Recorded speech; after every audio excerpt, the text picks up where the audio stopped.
every single day. I give you my problems, you smile and they fly away.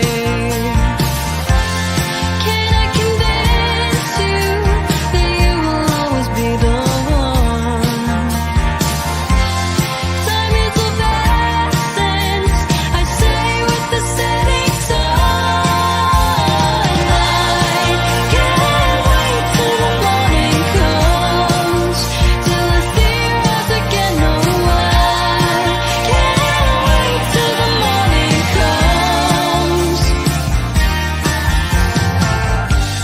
Confidence matters. You chose the words that hit the mark. 'Cause I am aware that I take everything to. Welcome then, we're on to podcast 37 but album 36, and we've finally got a Madonna album. I think before Debbie Renane was wanting to do the Immaculate Collection, but I think that was a greatest hit, so we've got a Madonna album this week, the Queen of Pop, Andy's favourite female artist. Aye, no, you've got to respect for what I she know did. straight away. You've got to respect her for what she did for females in the music industry. Absolutely massive. But and also saying that probably one of the hardest working female musicians in the music industry as well, as being a singer, producer, and everything. So, you know that she's done wonders. So if you're watching Madonna, Andy thinks you've done wonders. We'll send her a wee email for that. I will. Send it. I love Madonna. I've got to say I liked her in the Ray of Light kind of era. Remember that tune, Ray of Light? She looked cool in that. Adrian's with us tonight again. Hi, Adrian. Evening. What's happening? Good. And when's your birthday? Aye. Eh? July. Oh, July. Is it Wilkinson's swords you get these shavers for? I was just going to say that. AJ's grown a beard. I'm trying. What? Took 33 years to get to about this length, so I don't know. Aye, it's very sophisticated. You look as if you're going to get one of them moustaches that's going to go down and like twirl up. I think it would. To be honest, it's horrendous. It'll come off soon. I'll grow it for another week just for the shits and giggles, and then I'll get it away. Still look tremendous, old boy. Right, so great guests on tonight. So we've got KODAK Ghosts on, Sabrina and Erin, and they've chosen Madonna's Like a Prayer. The first ever Pelikan Rogue gig, which was just me and Andy, we did at the Record Factory in Glasgow, and Erin and Sabrina were playing that gig. And we obviously knew them through Drew McCormick, who ran Press Fest for years as well. So remember that gig, Andy? That was nice. So that was we've pretty much been big fans, a big support of these girls since like 2016, I think. I mean, the first time I seen them, I was just blown away. I mean, like it was unbelievable. It's the harmonies and everything just get me. It's just they're phenomenal talent. They were originally called Mandulu and Hepzibah. So if you were at Press Fest, you would have seen the posters, and a lot of people were wondering, I wonder who that is, just by the name. But very good musicians, tremendous vocalists as well, the two of them. And it's a delight to welcome Erin and Sabrina. Hello, guys. Hello. How you doing? Hello. Fantastic. You guys are so lovely. I know. That's us just starting. That's us just starting. Wait till we got a few drinks in us. Listen, my hair's big enough, okay? My head can't get any bigger. So, guys, obviously not much music in lockdown, but I've got to say that that tune "Can't Wait Till the Morning Comes," which we played at the start there. I mean, you must be proud of that. That's a belt. That's your second single you brought out, is that right? Yeah, I'm so happy with it. Yeah, I am so happy that it's out there. Woo! And And yeah, it's the how second long one. have you had that song? Like, how long's that been in your kind of repertoire? Because Oh wow. That was the first song that we ever did like a demo of, I guess. So that was what the first one.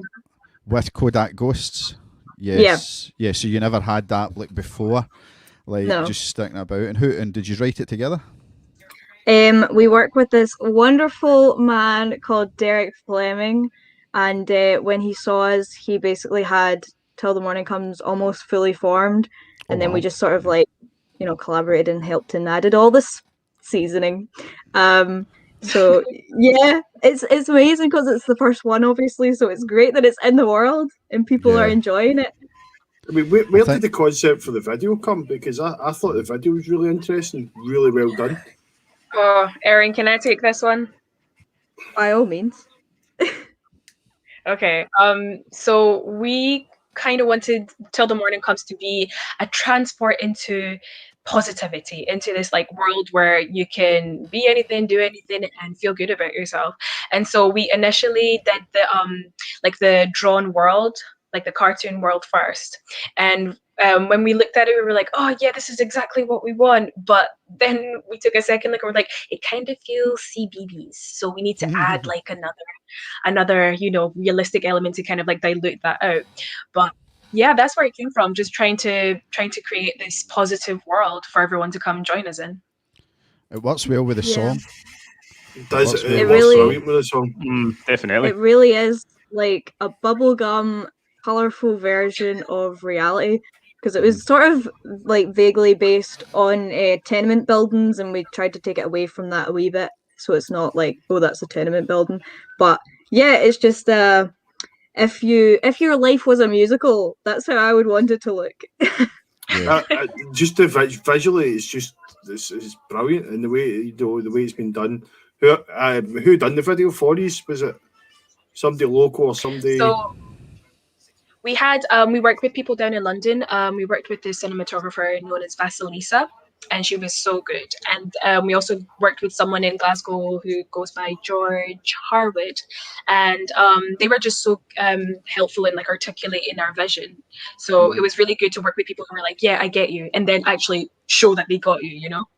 Brilliant. Yeah. It's like just it's such a striking visual. It just grabs me. I thought it was brilliant. It was really, really Adrian, clever. can you look up the dictionary for me and the word articulate? Because that's a big word for the night. Sabrina's a smarty pants. Oh, I know we're getting You've got to keep it layman terms for Scott. Who did we have on that was using big massive words? Was it David Blair was using big massive words? Stephen was quite into a big word as well. Sure, there was some big massive words going on, and I was like, whoa, Bit much for a Sunday night. Eh? wait there, calm down. Yeah, what was your first track called that you brought out as Kodak Ghosts? Truth is a beautiful girl. Truth is a right. So you brought out that, and I'm like, wow, that's an amazing first song. Like, Thank loved that. you. And then you brought out this tune. Yeah. So I can't wait to hear the next tune. Woo! Cannot wait to hear the next one. I love it. I love your journey. I love how hard you've worked, and you've worked really hard. And I think I've mentioned it in this podcast before. You guys, and in fact, it was when Matt Hickman was on and we were talking about you. And you guys have been playing. You have played pubs. You have played cafes. You have played in the street. You have played like everywhere, and you have played to nobody. You have played to loads of folk, but playing and playing and playing and playing helps you get better and better and better and better. So it doesn't matter how much, and the hard work's shown in this. So you've had a hand in the video of that song. The guy said the song kind of pretty much ready, but you have been in and put your twist to it, because the song, I bet it sounds totally different now than it did when you first heard it, and it's your vocals and your personality that make it. So I'm delighted for you. I think it's absolutely amazing. I love the track, and I hope you do well. Thank so you. That's what I say. Yeah, I think. Spotify as well. What did you say? Has it? Yeah. It's had a good few streams on Spotify, by the looks of it as well. Oh, loaded. Few Yeah. bob in the back pocket. Oh, Do it's you so want- exciting. I can give you a figure on that if you want, but I'm not going to. just per stage's ball. Yeah, I do have that, but Have we still get the below 1,000 in ours? Aye. They don't have that. No, do they have actual? Do they have actual numbers? They've got actual numbers. Oh, it's amazing. Love it. No, it's Right, honestly brilliant. Thank you. Okay, so got a couple of comments already. Craig Lamont. Okay. No, No. Craig, we're no reviewing the Thornley Bank Boys. Man. And good evening, Hello. lad and ladies. That's Stephen McLean, who will be on. Nicest man in music. Nicest man. Art in is music. work. He's going to be on in a few weeks doing Queen. In fact, we've got 2 Queen albums coming up soon as well. So we've got Nick McCann my doing God. a Queen album. I suggested to Sabrina that we do Queen, but I'm happy with it's- Madonna as well. It's starting to get Queen's like. We need to do a Queen album. We Oh, need to do a Queen album, definitely. I love a saw bit of Queen, obviously not Freddie Mercury, in Transmit, and it was so good. I swear to God, best gig I've ever been to in my life. Oh, that was 3 years ago. I Adam think it was Lambert. 2018. Yeah, Adam Lambert was great. Oh Was my that God. not Yeah, the last? Was that not No, the I last think. one? I don't know. I I've don't know. no Was idea. that? Yeah, it must have don't been because I went to the one when it was Stereophonics. Yeah, I Was think so. the Friday night, and that was amazing. I think being at any gig in Glasgow when it's mobbed is a good gig. The crowd just love it. Stephen McLean, Stephen says he was there too. Awesome gig. Yeah, it was so good. Unbelievable.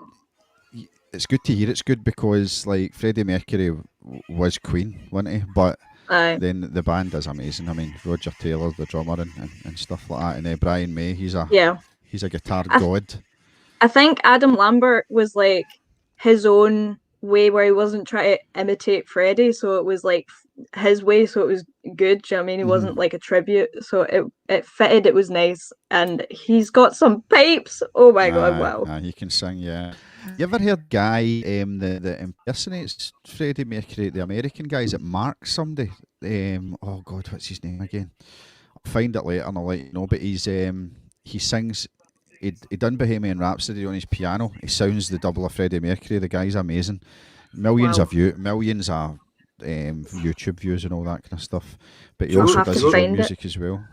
Do you know who else is really good at doing Freddie Mercury? Is Taylor Hawkins for the Foo Fighters. Yeah, he's at a bash, doesn't he? He's a big Aye, fan. he's brilliant, Aye. Oh, he loves it. Aye. Okay then, so before we go into this album, we're going to do, every week we do the Pelikan 4, where we all choose a track we love from someone we know, an act we like. And first of all, Erin and Sabrina, the Kodak Ghosts, who have you chosen for this week's Pelikan 4? You go, Sabrina. I'll do a drum roll. We have chosen Eleanor Hickey. And how do you know Eleanor? Is she from Glasgow Yes. or yeah? So we met with Eleanor at a recording session that we did a broadcast, and Erin was doing her little thing of like, I'm gonna go and say hi to the people. Okay, bye. And so she went away. She came back and she was like, "Hi, I have a friend. This is Eleanor." And I was like, "Hi, Eleanor." And she was just lovely and so talented, and her music's so catchy. So we were like, she's such a good choice. Okay, this is she Eleanor was Hickey. so lovely. What's the name of the track, Erin? Oh my God, Sabrina, help! Right on Sorry, the we do spot. this every week. We do it every week. Andy. The track is called "Happy on the Inside." I knew that. I knew that. Here we go then. Eleanor Hickey, Happy on the Inside. I wanna kick up a storm. I can't help to read the pages, the ones you left behind. Oh no, I just wanna get out and say it, that all I have to offer is gone. That all I have to offer is gone.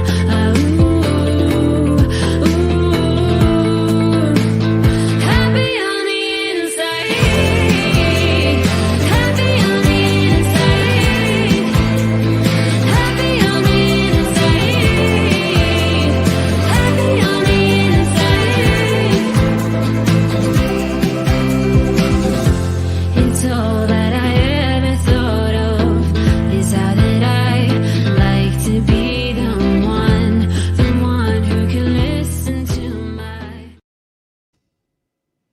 Yeah. Nice.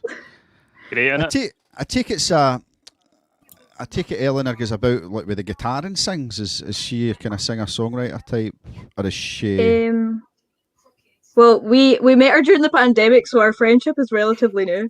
But when she was performing with us, she had a lovely gentleman on the guitar. All right. I think she can play the guitar. I It's mean, just like how she gets that sound live, like because that's pretty cool that song. How do you guys? How will you guys go about that live? You got a full band? You get musicians with you, like when you go on that world tour. woohoo! Oh, Lord. Well, we're working towards it. We've been working towards a band for a while. But I think for the meantime, me and Erin are enough, I guess. We're limited enough. Just the two of us. Yeah. The whole Adrian? plan of Yep. 2020 was get a band, and then obviously you can't even like shake someone's hand. So like it just was okay. Then I guess we'll do that in 22. I know Yeah, we've got great ambitions as well of doing loads of stuff, and all right, we're going in next week and then shut down again. Mm. You know, Hopefully soon, though. Hopefully soon. Begin in April, hopefully, and then we can work Onwards and upwards. towards it. Adrian, what do you make of Eleanor's track? I think it's great. I love like just the kind of the production of it. I mean, with the guitar delays, the effects on that, the wee arpeggios in the background that you can hear. I just love all that sort of stuff. It sounds really good. Andy, can you go and look up the word arpeggio for me, I'll just shout that, dude. Scotch. Excellent. You're going to struggle with it, mate. Oh, really am I? Okay then. Excellent stuff, Eleanor Hickey. So get on her, guys. Andy will put the link onto the comments, and follow her on all her socials and check out her music on all digital download sites. I did a dance track last week, and Adrian's coming in with one this week. So Adrian, who's your down the dance route this week? Can I just ask you, was this when you were researching your fists and everything? Aye. Well, this guy's local. He's an air lad, so he is. I don't know. And he seems to have took the dance scene on storm for the last wee while. To be honest with you, so this is Ewan McVicker with the song "Street Rave," and it's quite good. But as I said, local Ayrshire boy, so give it a little play and a plug. Here we go then, Ewan McVicker.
I really like that. I love it. I loved it when it kicked in as well. The music is funky. I know it's kind of get stuck in your head, doesn't it? It does, aye. See, we were talking about that last week when we put Jason Curry's tune on.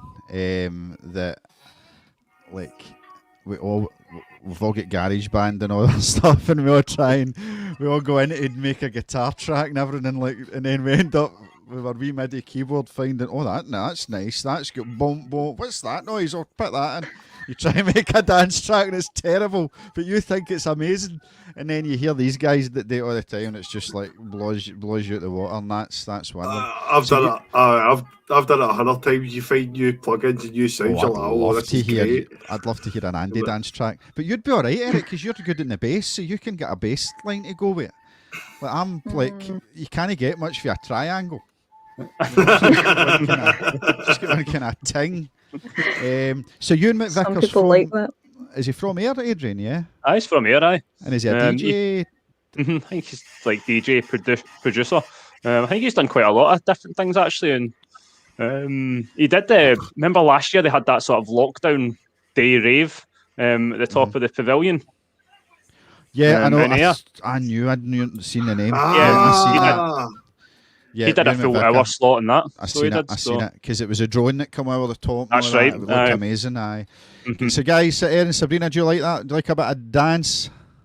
Absolutely. Oh my god, yes. Aye. I usually listen Miss to it. I that miss music going when out.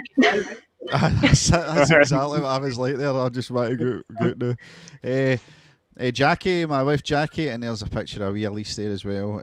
Jackie's watching. She likes that original. Jackie loves her dance music. Absolutely loves it. Okay then, so we'll come to Andy. Who's your Pelican for this week? again, Drum new Scottish release, Radar, Spotify, brilliant. Can't beat it. Some great bands on there. And by the way, if you go and check it out, because all the new Scottish bands that release, try and What's get the onto it. Sorry, what's the podcast? Just the playlist? Scottish new releases All right, in Spotify. playlist, and it's on Spotify, and it's brilliant. And it's great for finding bands that you wouldn't really go to. And so I came across this band, the Haunted Comets, and they described themselves as a two-piece progressive rock band. And when I read that, I thought, wow, these guys sound brilliant, and I was really blown away with the track. Really, really good. And again, it's just one of the ones you find on a smallish playlist. And say smallish though, I mean they have some big acts on there as well. But the Scottish ones, and it just stuck in my head. And they were saying that big influences with Pink Floyd, Mogwai, all that kind of the usual. But I was pretty blown away with these guys, especially for a two-piece. So this is Haunting Ghosts. Sorry, excited. Haunting Comets and Doctors. Sorry. Try again, see, can't see. Piece of road, tree over there.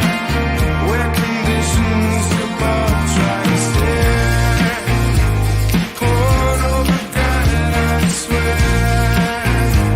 Tremors and doctors there. Dark had turned to square. Believe it, dance and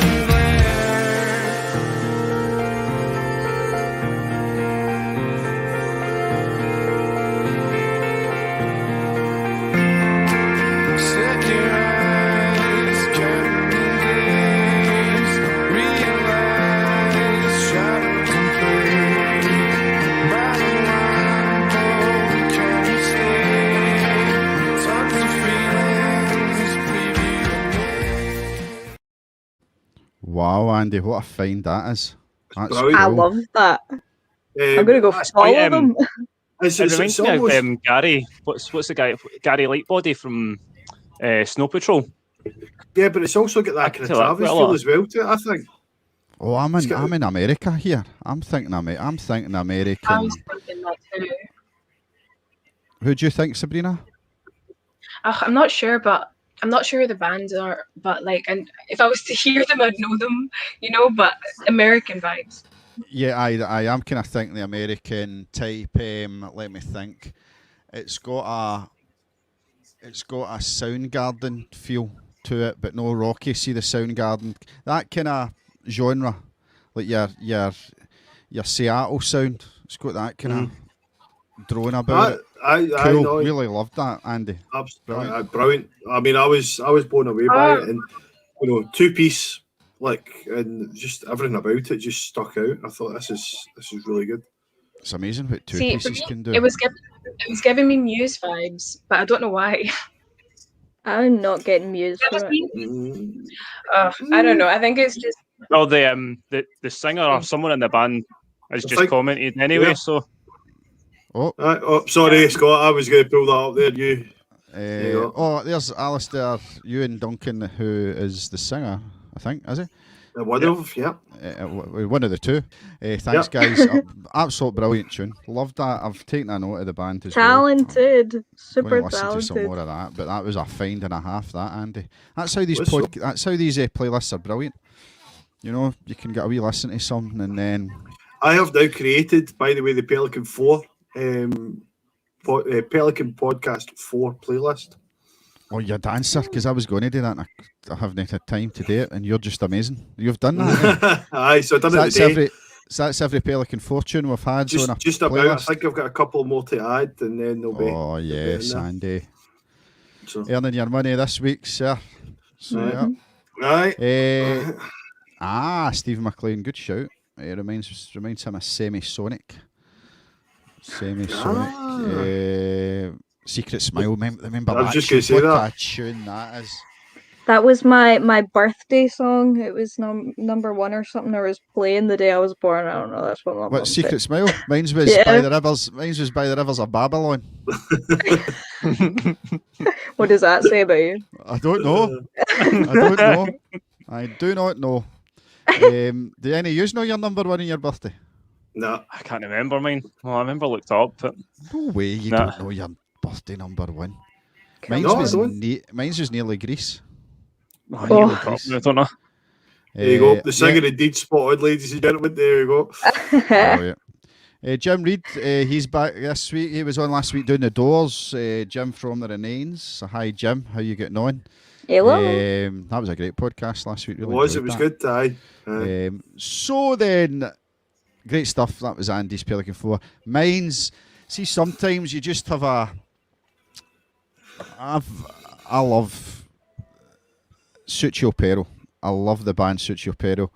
They've not been together for a while, but I was playing this song on Friday coming home from work, and it's just a Friday, so it just makes me happy, this song.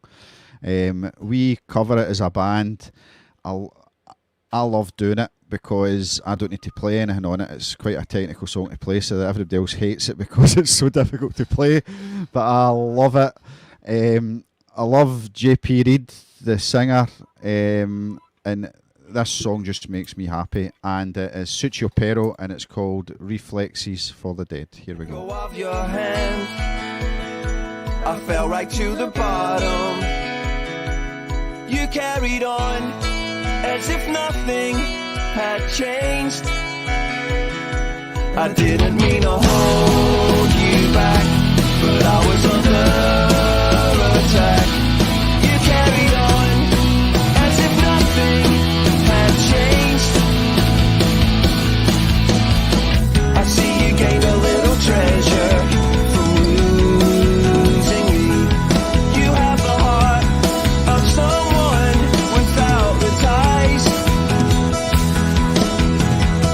I watch you step so lightly in between the lines. You have the heart of someone who never tried. That river runs too shallow. Great stuff. So that was a wee clip of the song. I was wanting to play the bit at the end. Wake up, my angel. So that's Sucio Pero, Reflexes of the Dead. Do you like that, guys? Do you like that? I'm tune? feeling it. I'm feeling Aye. it. Get the whole tune. Oh, Get the whole song. Amazing. That's really cool. Really, really cool, that song. And that's JP Reid from Sucio Pero. He's now called Invisible. That's his new act name. Invisible, Played one of aye. his songs. Jackie loves it. Best song. It's amazing. Elise just stood up in the bath and started shaking her bottom. She said, "Tell Daddy I love this song." Aye, it's Elise's favourite song. She loves it. Graham Hayes watching tonight. Evening. Mine's was Relax by Frankie Goes to Hollywood. So Relax. Graham, that was Well, his during number that one song, on I his looked birthday. up. Mine's was Still by the Commodores. Oh, right. Lionel Mine's Richie. nothing gonna change my love for you. Don't tell me who This one sings was it right mine. there. Nothing gonna change my love for you. Is it Glenn Medeiros? That's the one. 2 points. Thank you. Jackie's mine's is either Ghostbusters or Careless Whisper, I'm sure. I hope it's Oh, I Ghostbusters. hope it's Ghostbusters. Aye. Snap. Ghostbusters is a great tune. Ray Parker Jr., I believe. Yeah. Excellent. Well, I'll play this game on 2 points for you. I know. Right, okay then, so let's get on to this tremendous Madonna album. Andy, let's take Madonna from up to this album. Let's hear a wee bit about Madonna. Aye, well, Guys, Like a you Prayer can was join in as well. Like a Prayer was the fourth studio album by Madonna. It was released on the March 21st, 1989 by Shire Records, which were part of Warner Brothers, I believe. But basically, Madonna, back in the 78, dropped out of college, relocated to New York. She was a dancer at the time. She left with just $35 in her pocket, and she says it was the bravest thing she ever done. And then while performing as a backing singer and dancer for a French disco act, and then she went on a world tour with them. She got involved with a guy called Dan Gilroy, and they lived basically in this abandoned synagogue somewhere in New York. They started a band called The Breakfast Club, and they'd done a few gigs and things like that. And the drummer from The Breakfast Club was a guy called Stephen Bray, who eventually she's done loads with anyway, as a producer and things like that as well. And they formed another band called is it Emmy? I think it was called. Take your word for it, Andy. I think it was EMMY, Emmy. I think so. And they began writing songs together. So basically, after that, she got noticed and she signed a single deal with Shire. And our debut single, Everybody, was released in 1982. And it kind of went big on the kind of club scene in the States. Was that when she started at 82, was it, Madonna? Aye. So it went big on the kind of dance club scene in 82. And after its success, she started developing Madonna, which was her next album. And it was basically with Warner Brothers at the time.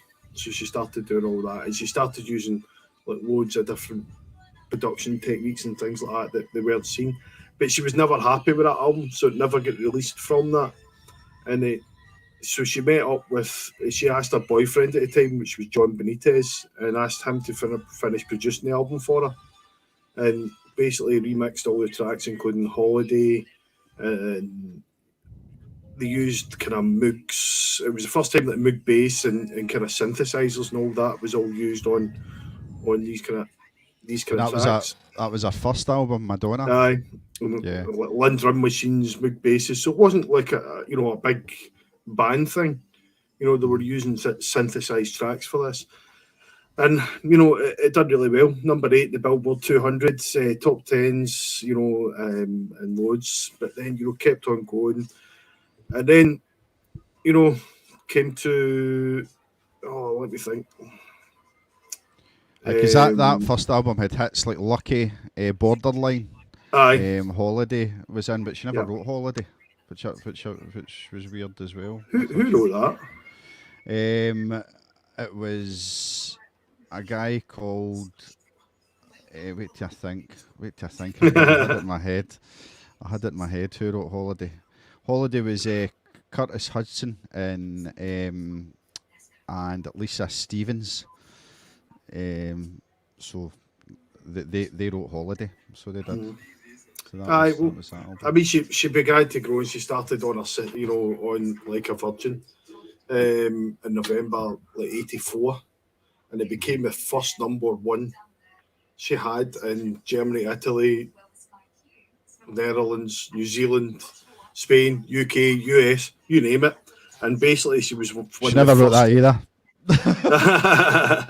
And basically, she was one of the first females to sell over 5 million copies in the US. So that time it was it was groundbreaking for her, and she just basically went on from there. And then she got a third album, True Blue, which was heavily inspired by this is the one story I don't get, and I know they divorced, and part of this album that we're going to listen to was to do with this, was the relationship between her and Sean Penn. Yeah, they eventually married, but at that point she was saying, and Sean Penn was saying, that they were really happy together, and she was describing Sean Penn as almost like her muse. She said Sean Penn encouraged her. She said she was writing her best music, when Sean Penn was around. So I don't know what happened. Well, that album that album reminded me of Butlins, Pontins in Blackpool, because I remember like going down to dance and like obviously that was the time Wham and all that were out and everything, but so that was, I think, was it 1980? That must have been 84 or something, was it? Was it 86? When was that album? 1986. Aye, so 1986, doing at Blackpool Pointings, and it was Papa Don't Preach. What a tune that is! That's a great song. But I get Papa Don't Cracker. Bleach, True Blue, Open Your Heart, was all like number ones on that album, and I think it reached 28 countries, number one in 28 countries as well. So so it's she's just, done no bad. it was Done all True right. Blue was featured in the 1992 edition of the Guinness World Records for best-selling album by a woman of all time. Aye, There you go. brilliant. So, and then that brings you to what we're going to listen to, Like a Prayer.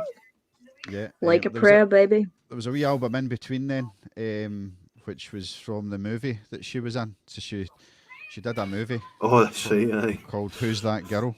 Girl. And aye, she was in that movie as well. What Did she got get you? slated? Oh, aye, she wasn't. She was slated for that. But so this is her fourth studio album, and then we've had tunes like Holiday Like a Virgin, which she didn't write, but I mean made them really famous. And then Papa Don't Preach, Lesla Bonita, Into the Groove, she did that. Material Girl, like she was like getting into her fourth album, she was already like massive. This would have been an album where people are thinking, right, what can Madonna do next? Because at that time, she was the queen of pop. Michael Jackson was the king of pop. You had Prince kicking about there in the pop scene. 89, this came out. This is when your New Kids in the Block and all that were coming out as well. So, like, it was quite a busy time for pop music. What got you girls into Madonna, Sabrina and Erin? What got you into Madonna, and especially this album? I think for Well, me- sorry, go on first, Sab. It's okay. I think for me, it's just her promotion of self-love and self-worth and owning yourself and being comfortable in your own skin. I don't know what song it is, but there's one video where she's just walking the streets in her birthday suit and she's like owning herself in that moment. And I'm just like, all right, Madonna, I hear you. I feel you. That's I'm going to erotica. try to do you, but clothes. That song's Ah. erotica. Yeah. Erin, yourself with Madonna? I am obsessed with the 80s, beyond obsessed. I would say my favorite Madonna song at the minute is Crazy for You. I don't know why. It's like, I don't even think Yeah. it's necessarily one of her best songs, but I'm obsessed with it. I can't stop listening to it. And yeah, she's just the queen, isn't she? Oh my god, honestly, listen to this album just so that I could write notes about it. I was just like, I'm having a great time. I It's love how it. it's how she stays on top of everything all the time. So she always manages to come back and reinvent herself in that time. Yeah, Do you know what I mean? Stole It's what I was something about to say, completely yeah. different all the time. And she does it really well. And no matter what she does, she's always going to be successful anyway, because it is Madonna at the end of the day. Apart for that last album. Nah.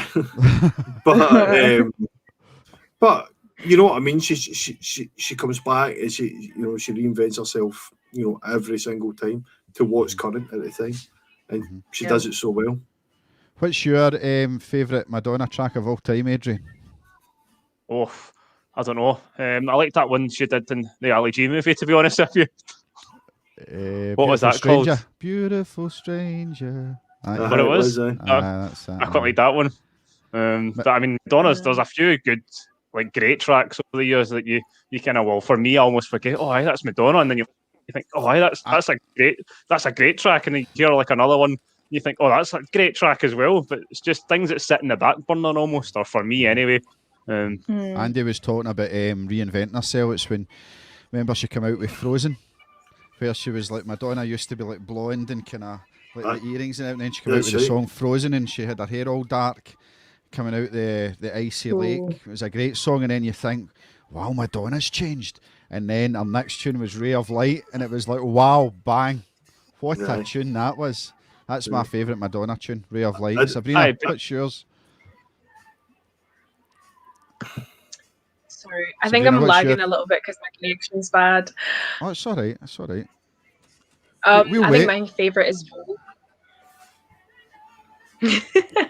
Oh, we lost you there. What was your favourite? My favorite one is Vogue, and I love the music video as well. There's too many. Who can do Just, the Vogue rap? I was singing. I was singing it today, but I don't know how well I was doing. Oh man, I'm not going to do it, but I can do it. I love that song as well. Do it now. You Um, have to. I think Maisie has got Greg Garbo, Marilyn Monroe, Deep Church, Andy Marcio, Marlon Brando, Jimmy Dean on the cover of a magazine, and then there's the rest of it. Love it. I think Maisie's got to be True Blue because that's the first kind of Madonna song that I remember. Yeah. Do you know what I mean? And for me, that was, you know, it was way ahead of everyone else that was out at the time. So I just it was remember very Madonna pop. getting... That was a kind of, for me, that was a kind of start of the very big pop era. Do you know what I mean? For Yeah. like the first proper big pop song that I probably heard. Oh, you remember at the Brit Awards when she got ragdolled off the stage because she had a wardrobe malfunction? I know. Yeah. That was. I remember Yeah. watching that thinking, what just happened? I honestly thought she was like down and out. Like Oh, I thought that was it. That's the No, she stop did cut, like a champ. true performer. Just up she gets. Brilliant. That's it. Just, I see we've got some returning viewers on there. Hey, AJ, by the way, Stephen, who was on the other week there, has said "Beautiful Stranger" was Austin Powers. By the way, oh, is that what it? No, That was, I aye. said the Ali G. I'm trying to think. Let me see. I'm Oh. sure she did that. She did do Ali G. She was in the taxi with him. That's right.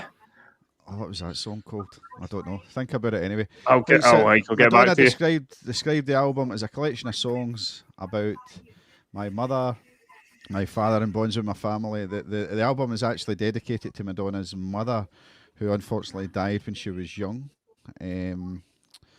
The album uses live instrumentation and incorporates elements of dance, funk, gospel, and soul into a more general pop style. It's definitely a more grown-up album than the previous ones we heard, although it still has got some of the this album's got some 80s classics in it. In the United States, Like a Prayer debuted at number 11 on the Billboard 200 in April the 8th, 1989, and it quickly rose to the top of the charts after its third week, where it remained at number 1 for 6 weeks, which is Madonna's longest running album, number 1 album. You get anything else to add, Andy? Then we'll go into the comments, then we'll go into the first song. oh, I was just going to say, music makes the people come together. Yes. Yeah, that's it. That's it. Oh, amazing. So this is Stephen. It's good to see Stephen on tonight as well. I know that he's been busy doing his Twitch thing as well and making Big more Madonna music. fan. And must be, aye. Surprising for me. No, I've not got much more to add to that. I mean, just you've just got to kind of like. I think she is, for me, probably one of the first people in my eyes that I heard pop through, like proper full-blown pop. That you know, I actually probably think I heard Madonna before. I remember Madonna before I remember listening to Michael Jackson. Aye. You know, I have a little fact. oh, you Just go. to add. I read that Madonna said some of the vocals were really vulnerable and raw, and there was the option to re-record them, and she was just like, no, let's just leave it. All the voice cracks, they are emotion. Let's keep it in. And I thought that was really nice as well. Yeah, that's cool. That's cool when that happens as well. You find that a lot in debut albums, and then when folk get into their fourth and fifth, they kind of try and take that out. But there is a lot of kind of songs in this that are from the heart. And she writes a lot more in this album where. And her collaboration with who's her collaborator again? He always collaborates with her. Leonard. Leonard, aye. Patrick Leonard. Patrick Leonard. Who's like been He was a collaborator classical for- musician. Yeah. And it was something to do Just like with myself. the way he wrote melodies was fascinating to her. And that's how, you know, she said he was just a really amazing melody writer. Yeah. And that's why she loved working with him. Right then, let's go through some She did comments. another Some movie Norm- as well. She did. She had a Bond song as well. She did. So she's done a few music. Yeah. Evita. She was in Evita. So Norm Truesdale, Kodak Dos on our tellies, and Norm liked Who's That Girl, and he I also love likes Norm. he also likes Crazy for You as well. Yeah. Gary Holland is watching as well. Like a Prayer, he loves that tune. And obviously we had Stephen. Stephen was telling us about the Austin Powers. Okay then, guys, so let's get into this album. Let's break it down. Let's see if we can get Madonna's Like a Prayer into the top 10 of the Pelikan Podcasts album chart. So, where do you think this album will get to? So, this is the 35th album I've done. Do you think it'll break the top 10, anybody? No, I don't think so. You don't. I don't think so. I'm sorry, Let's I don't. let's see what we're top. Right, I'll see I what hope the top so. 10 is just now. I'm thinking 16, 7. So I'm going to go in the middle. In the middle, right? So we're top 10 in Who's Revolver. Then it's Sgt. Pepper's Lonely Hearts Club Band, and then it's the Doors. Then it's What's the Story, Morning Glory. Then it's Appetite for Destruction. Then it's the Bends by Radiohead. Nevermind, Nirvana. Let It Be, the Beatles. Thriller, Michael Jackson, and the Joshua Tree by U2 is our 10. Our highest female artist just now is Lauryn Hill, the Miseducational Lauryn Hill at 14. And at 17 is Shocking. Jagged Little Pill. Jagged Little Pill as well. I'm insulted. Get the need- women up there. We do. We need more women. We need more female albums to choose. That was great with you guys bringing on a but there's not many people bringing on female albums. Saying that, Get 'em tilt. we should soon have Fleetwood Mac, which I reckon's Oh, that would have been a guys. great one to pick. I reckon Yeah. Fleetwood Mac's up there, the top 10. It's got top 5 for me. Top 3, yeah. honestly. no. Number 1. Yeah. If it's No. rumours, it could possibly well be. Do you know what I mean? Yes, we'll get rumours. I've got a funny feeling rumours might be next week. I don't know. I've not checked. But anyway, here we go then. This is song number 1 from the Madonna album, Like a Prayer. It's Like a Prayer. When you call my name, it's like a little prayer. I'm down on my knees. I wanna take you there in the midnight hour. I can feel your power, just like a prayer. You know I'll take you there. I hear Your voice. Nice. Okay then, so we'll come to you first, Sabrina. Tell us a wee bit about Like a Prayer. I thoroughly enjoyed Like a Prayer. It's exactly what it says on the tin. You know, you have the gospel, you have the church-like acoustics, you have the angelic. Ah. So I think you get what it says on the tin. Okay. What did you give it out of 10, that song? Having said that, I gave it a 8. Good start. 8 out of 10's all right. Erin? What? Maybe I ranked all of mine really high.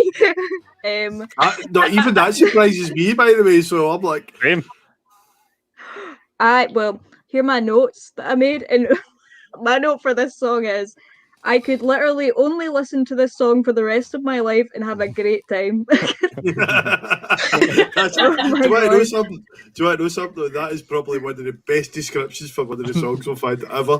Like, because it just means like it's obviously a song that means a lot, and you associate with going out and having a good time. So that. Oh, love it. Oh, amazing. It's just so right. I also wrote that the whole song is great, but from the 3:30 point, it is just transcendent. I'm obsessed. Oh my God, I'm not even kidding. I'm obsessed with it. It is. I know, Get the Listen to dictionary the at Scott. choir. That's it. I know what it means. Scott's Yeah, got the somebody dictionary get the in front of him, dictionary man. to Scott. Great stuff. Adrian, yourself in this one? I think it's a great start to the album. I mean, it's obviously the title track. The intro is good. It builds like a little bit of suspense, and then bang, drum fill, you're straight in. You know, the song basically starts off with a chorus, so it's got that hook, it's got that catch. I think the 3 minutes 33 that Erin was saying it's pretty much a key change. So it's just giving it that lift, and I think it almost comes kind of pretty much out of the blue. Almost you think, oh wait a minute, what's happening here? It's took on legs. It's gone further right towards the end. Again, there's a wee breakdown bit, whereas the rest of the band go out and vocals and light kind of instruments in the background. So again, that gives it good layers, good light and shade. So for me, it was good start to the album, definitely. So I gave it an 8.5 out of 10. Excellent. 8.5. Well done, Adrian. Andy, I'm going to hang back with the banners coming across the Sabrina bottom. wants me to let you know that she's frozen. Sorry. I can see that. To jump in. Sorry. I'm a heating engineer, so I can get the heating on for us. Maybe she'll come out the lake with black hair. Oh, frozen. Good one. Good one. Andy, go for it yourself in this one. The first pop song by a major artist to have a major commercial endorsement of $5 million by none other than Pepsi Cola. And then released for a day for that advert. Song was released the following day. And the following day, she was dropped by Pepsi Cola, but got to keep her $5 million. The reason being is that when they first did the Pepsi ad, they thought that this was going to be the video or a snippet of the video for the song, because it was originally her as a small girl doing all the things. It was her as a 5-year-old. Do you know what I mean? A birthday party, and it was all to do with this. But then it was all burning crosses and dancing in front of burning crosses, and just so it got absolutely condemned by religious groups, the Vatican, American Family Association, and it was boycotted. And then MTV says, "Nah, but we'll play it all the time." So MTV played it all the time. Madonna played it all, and dropped by Pepsi, a day after signing but got to keep the $5 million, But, yeah. And it was one of the most viewed videos because everybody was wanting to see what the fuss was about. So MTV were loving it, But it's the quintessential pop song, and it's one of the pop songs that's going to be around forever, and not just for what it done to the music industry at that time, by the way the video was done and how all the stigma along with it. I think it was just because it was the quintessential pop song and probably what everybody strives to write. So I gave it a 9. Oh, 9. Excellent. So like a prayer, she teamed up with Patrick Leonard she teamed up with for many songs in the 80s. The Andre Crouch Gospel Choir sang in this, but they refused to appear in the video. Crouch was a pastor and a musician who wrote many Sunday standards, such as the blood will never lose its power, and a year before the choir appeared in this Madonna hit, they showed up on Michael Jackson's Man in the Mirror, which Crouch also arranged. Worldwide, this is Madonna's most popular song. In the US, it debuted at number 38, and in the UK, it was number 1, making it the fastest trip to the top since Bad by Michael Jackson. So it's a huge song. If you can imagine, right? So we've talked about Madonna's journey up to here, and she's going to bring out a new album. She was bringing out an album every kind of year or so. A wee break to this one. She'd done the Who's That Girl film, and then she's bringing out a new album, and so everybody's waiting, especially back then when it was you were going out to buy the music. It wasn't downloads, and it was like an LP you would buy or a CD which was just coming out. So you think, what's Madonna going to bring out? And it was the start of the big reveals. Like, so this came out before the album, and it was a commercial that done it. It whet everybody's appetite, and to come out with this tune, an iconic pop song, which actually turned into a karaoke classic that's been murdered by many people around the world. But it's one that gets everybody going. It's still a great song, as Andy said. I love the choir in it. The melody's amazing, and it is a Madonna classic. You've got to put yourself in the time. I gave it an 8.5 out of 10. I gave it a 10. and you gave it a 10, Erin. Erin, that's fair enough. Like we've had folk bringing albums on and giving everything a 10. So Surprised that's no me. don't worry about that. So let's see what the album, the song is. What we gave it out of 10 between us all. So what a start! 8.8 out of 10 is the first song on the album. So Long start. already that is a tremendous start. Okay then, so let's go into song number 2. So the first song in the LP is an absolute banger and a 80s iconic classic. Can she follow it up in song number 2? Here we go. Make him express how it feels, and baby, then you know your love is real. Lost in the roses on the way to your heart, but he needs to start with your head. Satin sheets are very romantic. Tremendous. We'll come to you first, Erin. Song number 2, express yourself just like you did there. Well, I also gave this one a 10. My little notes say, I feel like I'm at the end of the movie, like with the cast during the credits going mental.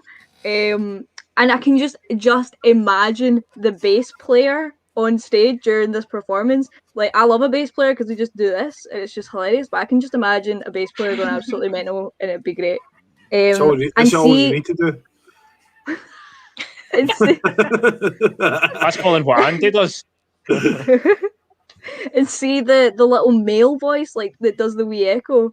That is my favorite part of any song ever. It's so funny, but I love it. Like, you'd have to listen to it. It's just like really low male voice. It's hilarious.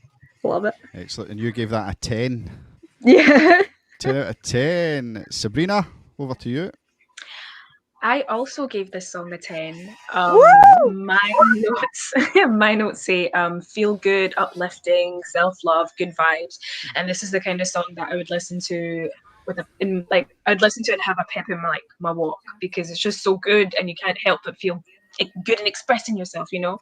And I also clocked that I think some artists have taken influence from this song. In one of the lines, I think it was when she says, "If you want it right," I hear Lady Gaga what's that song? Born This Way. I don't know if I was the only one who heard this though. No, I No, I've you're got not. a wee- I've got a wee thing here. about that. Aye. Sorry. You got it as well, Scott. I've just got it in the tagline here, Andy. Oh no, I'll let Andy say it. I mean, But there's definitely Lady a connection with Aye. Lady Gaga. We'll come to you, Andy, in a minute, but, All right, okay. and you can tell us about that. So, Sabrina, yeah, you gave it a 10 out of 10. Excellent. Adrian, what about you in this track? Just funky, yeah.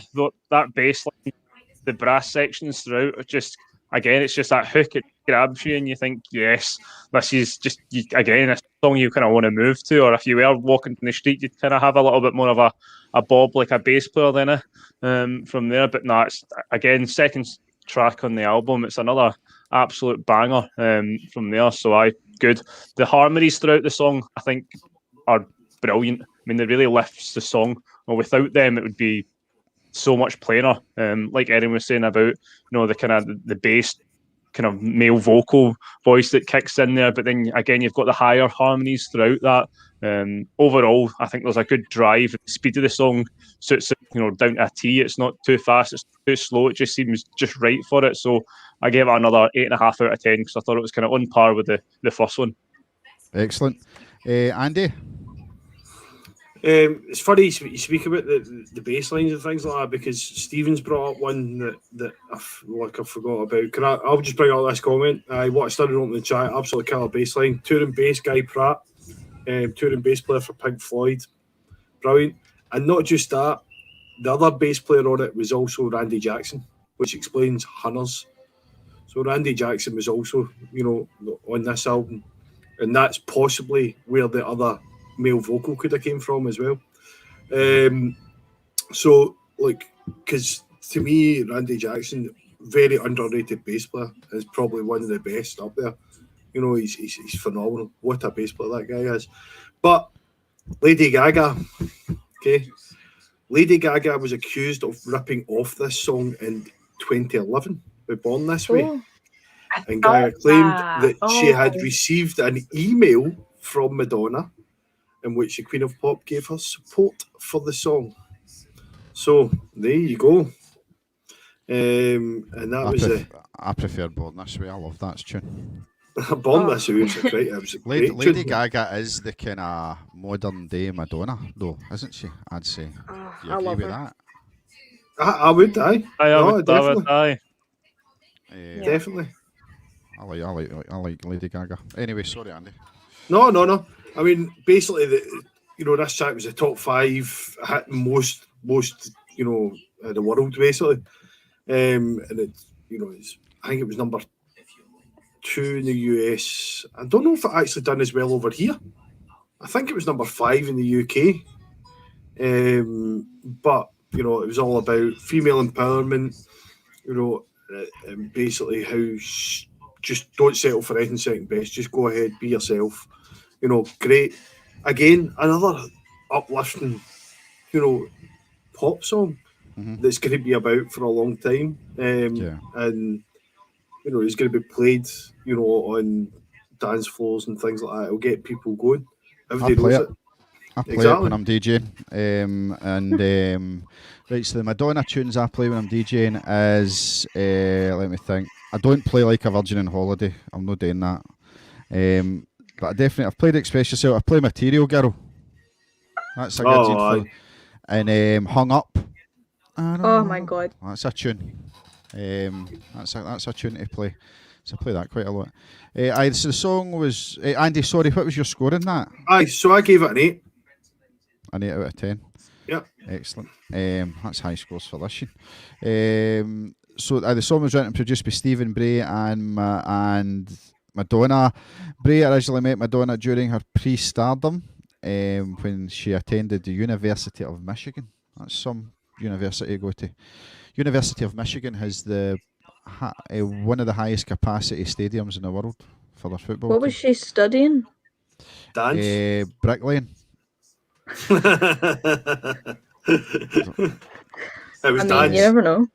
No, she Right, was. cool.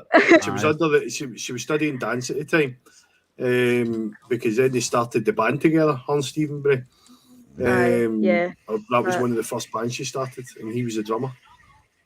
A quote from McDonough about the song: "If you don't express yourself, if you don't say what you want, then you're not going to get it, and in effect, you are chained down by your inability to say what you feel or go after what you want." So, and then as Andy said Yeah. about Lady Gaga, she was accused that I remember it does sound similar. To be fair, like it really does sound similar.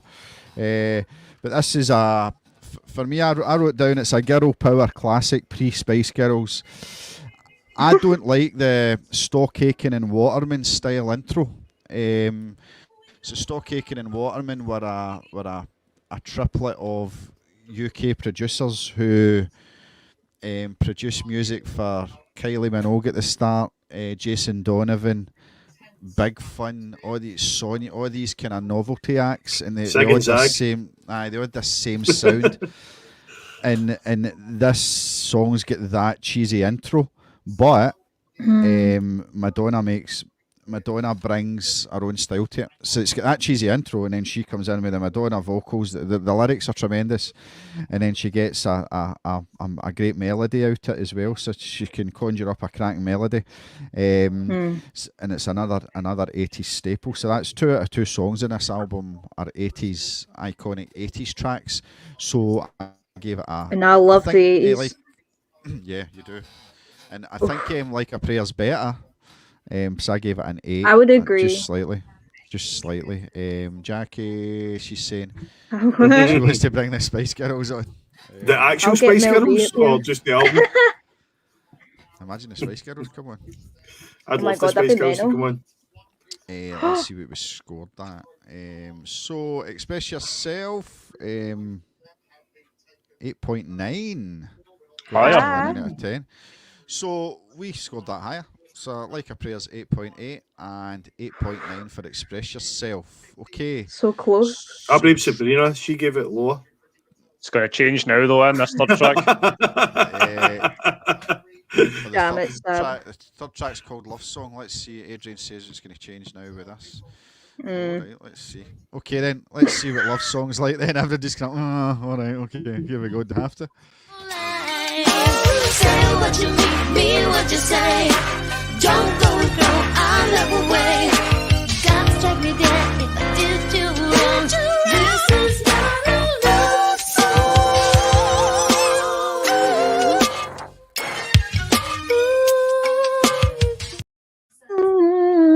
It's one of the ones that you're probably you're doing a duet with some, you're collaborating with somebody. That's like Erin and Sabrina collaborating with me, and I like the song, and I'm trying to sing it all the top of them. It's like you're like Aye, when singing we're that both song. drunk. You're like singing that song. I can imagine Madonna going, Prince, you want to fucking shut up, man. I'm trying to sing. And he's in the background, you know. But anyway, let's hear what Sabrina has to say about this song. This is Love Song. Let's go. Okay. I found this song quite comedic, very unserious. And yeah, that was it. What did you you give score it? it? I don't know. She just froze. What was it again? I gave it a 7. A 7 out of 10. 7. That's quite high. Oh, that is, aye. Still quite high. Yeah. Erin, yourself? See, oh, sorry. Go ahead, Erin. No, what were you going to say? And then I'll come in after you. Okay, so I was just like going to say, I think the pace of the song relates to the message within the song. Like, are you wasting my time? So I think that's that. I find that quite cool, and I was like, okay, cool. I'll give you extra points for that element. Very meta. Yeah. So you give it a 7, Sabrina. Erin? Well, am I allowed to swear? Of course you are, right? It's after Right. 8 o'clock time. After the watershed. So I said like Madonna and Prince together is like, yes, it should be sexy, and it is sexy, but it gave me like musical blue balls. It went nowhere. I'm like, where is the passion? It was like this the whole time, and I was like, I just need you guys to reach a climax. Come on. Like, I gave it a 6.5. Oh, a 6 point. You brought this album, you gave it a 6.5. That's fair enough. That's fair enough. Adrian, go for you this. Aye, again, you thought it had potential, but there's something lacking for it. I think the speed. I think if it was quicker and it had a bit more of a drive to it, you think, I mean, there's parts of it. I mean, the guitar licks are like Prince-esque. Obviously, there was like bits throughout. You think, yep, that's okay, I can hear that, but it's just too slow. Again, the vocals. Like Madonna almost does these kind of whiny, almost out of tune sort of vocals that go down rather than going up, and you're like, right, you know, I want it to build bigger. I don't want it to go down. So yeah, I felt it had great potential, but just the speed's too slow. It needs more from it. So I only gave it a 6. This is interesting. Andy? I love it. I do love it because, like Prince to me as a songwriter and as a musician is probably one of the most talented guys that's ever walked the planet. Being a producer, Every songwriter, song he does is brilliant. Even though his vocal sounds like all over the place, there's some like fits. It just fits. Do you know? And it's always been a theme of his music. Even though his vocal sounds so wrong, it fits with everything else that's in the song. Do you know what I mean? See, when I seen this song and I seen Prince was involved in it without seeing your scores, Andy, I knew that it wasn't going to be a 6 or a 7. I knew you'd score it high. Because Prince is in it. You know, but the thing is, what Prince on this album, believe it or not, he's also played guitar on Like a Prayer, Keep It Together, and and the last track that shall not be named, because it was just terrible. Oh man, we'll get to that later. But basically, Madonna had went to Prince and said, let's write a song together. They discussed loads of stuff, and they cut it quite short because she didn't like being in Indianapolis, and she just thought it was depressing, really. So she came away from that. But they did do a lot together. But then she wanted to go on tour with Prince. So she says, let's do a tour under a banner called the Royalty Tour. And the Queen and the Prince. That was how it was going to be billed. And Prince turned around and said, the world isn't ready for it yet. It's too big. Which is brilliant. You know, far too big. The world wouldn't be able to handle it. You know, but just because it would be shit. But the sounds of that song, that's why. I don't think I gave it an 8. I love it. I love it. I just think it's so wrong, but works in so many ways. I just want it to get somewhere. It probably could. It probably could pick up, but I think they're great. She wrote it as a slow jam, so it was meant to be that way. The duet was so productive, much discussed musical by the pair, as Andy had said. But I gave it, before I heard it, I thought, God, this sounds very Princey. Like when I actually heard it, like when I first heard it, I'm like, this sounds as if she's right. So you've got Madonna's up against like the juggernauts of the 80s was Michael Jackson and Prince. So she's going more the kind of Prince route here. She's not going to take Michael Jackson on. She's going, and that's what I kind of heard at the start. Then I realised that Prince co-wrote it and he's actually in it. I do like the wee. Prince and guitar's amazing. I love his wee guitar through it. I love that. I'd never heard the track before. I didn't mind it. I'm taking myself into the kind of late 80s and trying to think of tracks like it. And the only tracks like it I thought was like, so it was different, was like Prince. So that I kind of gave it. I kind of scored it up because I had it at 6 for a while and I scored it up to 7. So I gave it a 7 out of 10. Everybody loves Prince. I love. I mean, third song in, you've had the first 2 tracks that have just been, iconic Madonna. Then you go to that, and you're just for me, it was a bit of a letdown that way. Yeah, but that's everybody's got their opinions. That's how. I mean, a 6.9 out of 10. So I think that's fair. Worst. That's 5 opinions on it. Aye, so I still know it's just below our average of 7. Like a 7 is 7 above is a good score for a song. It's just below that. Okay, then next track is track number 4. Well done, Andy's putting the numbers on the tracks now. I always forget. Track number 4 is Till Death. When you go in, what's that? Till Death Do Us Part. Till Death Do Us Part. Aye. Here we go.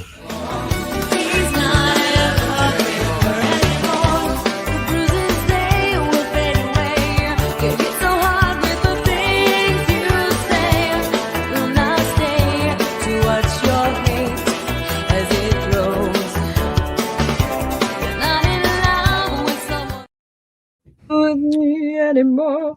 Shit. Okay. This is brilliant. Come to you. This is brilliant. We're getting live performances. Oh no. Come to you first, Erin, then, on this one. I really like this song. I have wrote by my notes, it's definitely my vibe. And I think you said that before we started, that this song kind of reminded you of us a wee bit. I've basically written that it's glittery, upbeat, and but the lyrics are just so dark. So I like that sort of juxtaposition between very upbeat musical side to like she's talking about some heavy shit. But oh my god, do I like this song? Yeah, and I give it a 9. Listening to this podcast, we're always talking about that. Yeah, and I've actually used that word before, juxtaposition. So I'm an artist. I've used it. So I've used it before. Yeah, like as artists use that kind of terminology, Erin. That's the only thing I've learned in art school. Juxtaposition. So a 9 from Erin. Sabrina. Yes. I quite like this song. This song does remind me of Erin more than me. Um, I think like if I was to imagine her doing her daily task, this would be the song playing in the background. Um, I I like the pace of the song as well, and I think it kind of relates to the message of like running out of time. But my favorite part of the song was the guitar just before the end. That was like whammy, if that's the right word. Mm, That's like, you know. So I quite like that Mhm. bit. So I gave it an 8. An 8 out of 10. whammy. Brilliant. Whammy. Is that Anchorman? Wham. Whammy. Whammy. Aye, that's the sports presenter's catchphrase, is it not? Centre's cat Whammy. Whammy. Adrian, yourself? Change your career. I like this song as well. I thought the speed, the drive to the song all the way through is great. The little kind of almost electronic wee keyboardy bits, I've put in my notes that it sounds like a ringtone sped up. But I actually really like it. So and it goes all the way through it. Again, there's some great harmonies in this, especially in the chorus. Which I think is just brilliant from that. Also, there's a good breakdown at the late bridge that links in with the last verse, and I think that section is just great. How it kind of, you've got the chorus, it doesn't go straight into the verse, it kind of breaks down a little bit, slows down slightly, and then builds back into it. So I think it was quite clever how that was produced and wrote. So for me, yeah, really great song, 8 out of 10. 8 out of 10 for you. Brilliant. Andy. I, mm,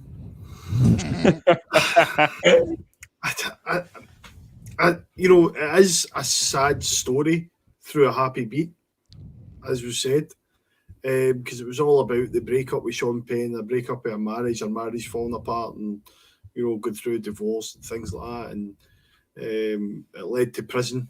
I think there was 60 days in prison or something like that. And she basically that this song about this, and but for me, I just thought it was a bit too much of the same all the way through it. I didn't. It was as if it could be shortened and still be the same song. Do you know what I mean? It was a bit too much the same going through, and it was mostly it's just got that same guitar riffs and same keys going through it all the time. Nothing really changes in the song, and I just wish it would maybe done more. It could have some kind of different type of breakdown, but or something. I don't know, but I just think it was missing something. I gave it a 6. 6, excellent. 6 out of 10. I know I'm gonna be hated tonight, I think. Well, I think Just I can right. help you. Well. Sorry, guys. I was just checking something there. Yes, so for myself, so this is a track when I heard it, I thought, God, Kodak Ghost would be good at covering this because it does sound very like the kind of style of the song, the rhythm of it. I think like it did sound like you guys, you know. So I quite liked it. It also, it's a track in the album. It's dead quirky. I like the pace, and due to the melody in it, I can hear it being rocked up. So I can hear like a rock cover of this. Yeah.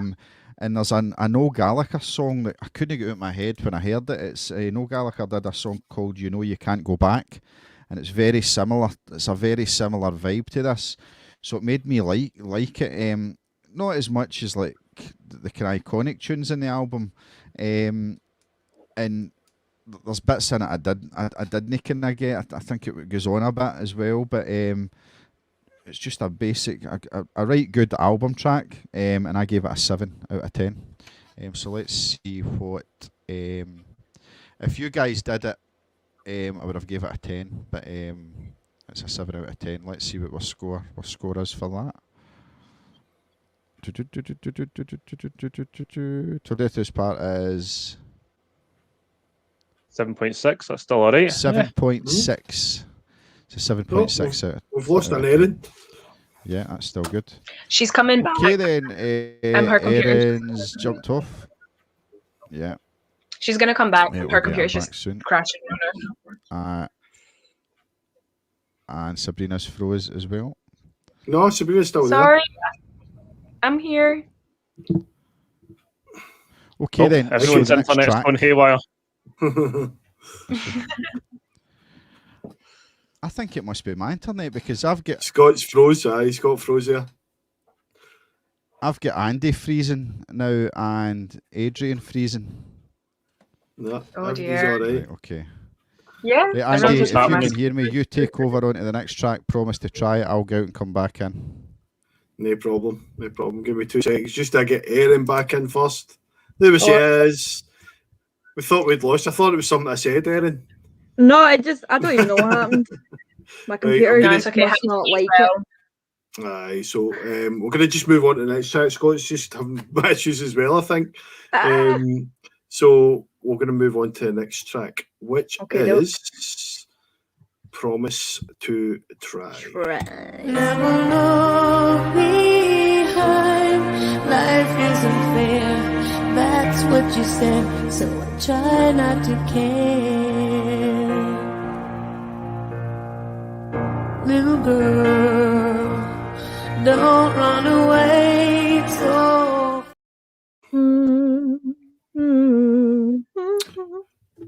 Oh, I can still see Scott's working away in the background there. So, Erin, actually, no, I'm going to change it up. I'm going to come to Sabrina first. If that's Aye. all right. Is On that you all go. right? Aye. You sure? No, that's okay. Aye.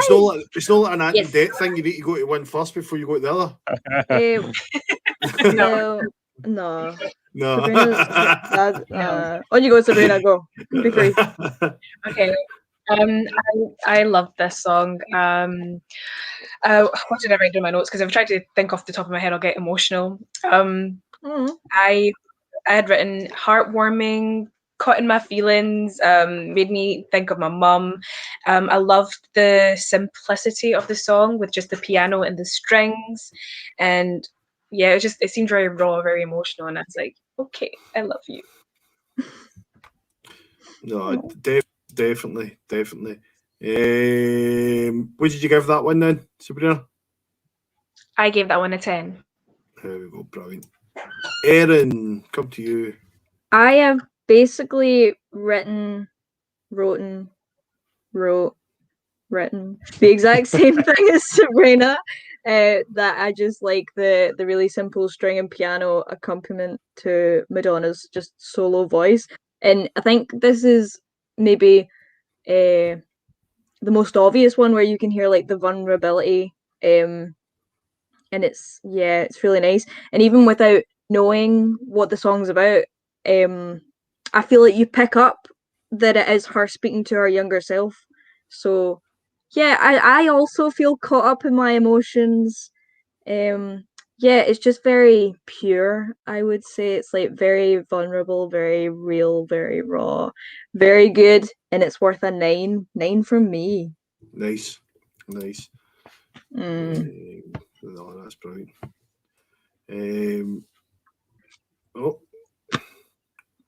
My internet okay. Sorry, I'm just reading from what Scott's just sending as wee comments here. I just Adrian, I'll come to you, mate, and I am just I figure out what Scott was saying here. Try and get him back here. No, I think I was quite harsh with this song. In some respect, I mean, I still scored it all right, but I think I could have probably scored it a little bit higher. For me, it's just a slow, soft, pleasant song. Again, just that sort of simplicity to it. There is just that string arrangement, which is again, it's lovely. The piano that follows it through with the melodies are great. The vocals, there's a big rawness to it. I mean, you can hear that. I mean, obviously we spoke about earlier on about the kind of rawness throughout the full album. This is one song that potentially, she could have probably maybe re-recorded our vocals, but no, you want that rawness. You want that, that kind of the emotion feel to remain in the song, and I think it does that brilliantly. But yeah, just overall, just a nice, slow, soft, pleasant song. So for me, I give it a 7.5. But as I said, I could have probably scored it higher, especially hearing it through headphones and whatnot. It is nice, but I'll stick with it. 7.5 out of 10. That is a travesty. No, I mean, I've done the song a disservice as well, and I will say that, and I'll probably Scott's probably going to go off on one because can I change my score on this because I did have it higher Oh and I no, marked it down again. Is that all right? Yeah, go for it. Originally I had it at an 8, and I think it deserves that because it is, as you said, there's something raw about the songs. The song, I still don't think. I think you're right in what you're saying about the vocal. I think the vocal could have been polished on this, but I think if you polished the vocal on this, it wouldn't sound as sincere as what the song should do. And Sabrina's absolutely right. It's and Erin as well about talking. It's Madonna as a 5-year-old kid talking to herself, and the voice of her father can be heard talking to her as well. I think within the song, and it's just a beautiful track. I think it shows her vulnerability. Instead of being this big strong presence all the time, it shows this kind of softer side to her. This Yeah. and there's something really nice about that. And I'm really glad that she never done anything with the vocal that would make it sound over polished and and adding. There's probably so much you could add to this song. I mean, you could have almost like a big ballad. Sorry, no ballad. A kind of, I'm going to say Celine Dion type thing, but it's nice and soft. And then it brings in a big band, and brings it right up, and then she can bring it Yeah. back. She could have done loads with like something like that with this song, but I don't think it would do it any justice. It would just sound over polished, over produced, and for I what she agree. done with this, I think is absolutely spot on. And I would have liked to see more of these kind of tracks from her because I don't Yeah. think she'd done very many tracks like this. This song Um, is like a peek behind the curtain at the real person who is like this big pop queen. Like this is like who she like this is the real like raw her instead of just like, the and I great think anthems, yeah. So so. I enjoyed that aspect. So just on that point, I mean, like, is there songs that as a duo, like maybe you've looked at or written or something, yourselves that have got that kind of thing about it as well? We That definitely we definitely maybe you've not have released or have sitting or yeah, we definitely have softer, I guess you could call them sadder songs. Yeah, they're definitely in there in the tank. They would just need like a new vocal on it because we did just like a demo version just to be like, right, this is the song, like we can come back to it and redo it. But yeah, Sabrina Joy, I didn't think of that. There is definitely some softer sides of us there, peeks behind the No, for curtain. sure. I think as like, well, personally speaking, I've tried songwriting a lot more during the pandemic because I've always been quite apprehensive towards it. But like the more that I've done it, the more that it's kind of like helped me to unpack some stuff and like get rid of some baggage that I didn't know I was holding on to. And it's quite raw. It is. And you try to take the emotion out of it and try to make it applicable to everyone else, but then you just go back into it. That's just my personal experience. Mm-hmm. there you go. You'll get some fans tonight, definitely. I mean, there you go. Ah, Kodak goes to the best goddamn duo in the world. Norm, he's so lovely to us. We love you, Norm. I mean, to, for artists, so do you think it's a bad thing showing that side to you, or do you think it, No. it helps? Do you think it helps you relate to an artist more, or do you think it hinders Absolutely. that? Absolutely. I mean, vulnerability is what makes you relate to someone, what makes someone appear, I guess, approachable, because otherwise they just look like this unbelievable perfect creature. Um, so it sort of humanizes them, I would say. It's like how they always say, like RuPaul, when if you watch Drag Race, he's always like that vulnerability. That's what makes the audience like you, and it's so true. Um, just think of all the heartfelt songs. People really connect with them because they're truth. They are like words that, people can relate to because it is just someone's personal human experience, and we all have those ups and downs. So yeah. No, definitely. No, I think AJ. like Bruno was saying, obviously over the course of lockdown, I think everyone's trying to be a bit, maybe that's in the music industry, trying to be a bit creative and tap into some things. So I think from that aspect, there's probably been quite a good silver lining, and obviously, ideas and whatnot can come from that. It's definitely. So I mean, any of the demos and whatnot that you have, you probably listen or that you've maybe wrote like a year ago. When you go back and listen to them, you think, oh, I forgot about that. I've had that idea, or those little melodies or those little riffs that you forget about. So I it's think we've got definitely about. something. I think we've got about 100 of them. But even for That us, is the way it goes. like even for us, we someone sends, remember we did this, and we're like, oh yeah, I completely forgot about that. I mean, that's got legs, that can go so many different places. So I think it is, even doing that and then having a break from it for a couple of weeks or a month or so, then going back, it does give you that fresh, eyes. Think that was terrible, or you think that's brilliant. So see, I've definitely a been good thing. sort of the opposite of Sabrina. So Sabrina's saying like she's tried to write and she's feeling that creative flow. I've been quite the opposite in lockdown. I feel like also I'm in my final year of art school, so all the creativity is like flowing through that pipe. But I have found lockdown to be the hardest songwriting block I've ever had, and it's just like I just need to get stuff moving, and like listening to our like demos and like little voice notes and stuff is like the thing that's helping me right now, just going back and listening to stuff and being like, right, that is what I need to work on, focus on. It's probably as well as a lot of the ideas that social interaction you have with things, or life things that happen day to day that maybe necessarily isn't happening as much just now. And from that, so hopefully when things open back up, it will just all flood back. Open the floodgates. That's it. Turn the tap on. Yeah, that's it. Scott, promise to try, mate. Give us a wee. Sorry, we were just kind of talking about everything else here in the world and making sure the world was sorted. We fixed the world between us. So, can you hear me? Okay. Aye. You're still a wee bit. You're a wee bit late. You can come up a wee bit, mate. If you're. I've not got my mic. I'm just off my computer mic because I've come out my shed. I'm now in the house. Wait, I'll do that. That's better. Yes, so promise to try. I wrote down a nice look back song, obviously looking back at herself and lyrically as if she'd lost someone. I can imagine it's a favourite fan song. Like I can imagine that fans love this. It is really nice, but I gave it a 7. So I gave that a 7 out of 10 for that one. I know you scored it a lot higher, and Erin's not happy with that at all. Tragedy. Tragedy.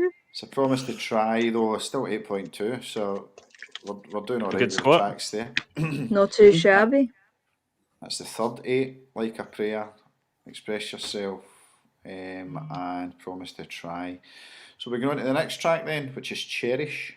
Cherish. and that's track number 6. Here we go.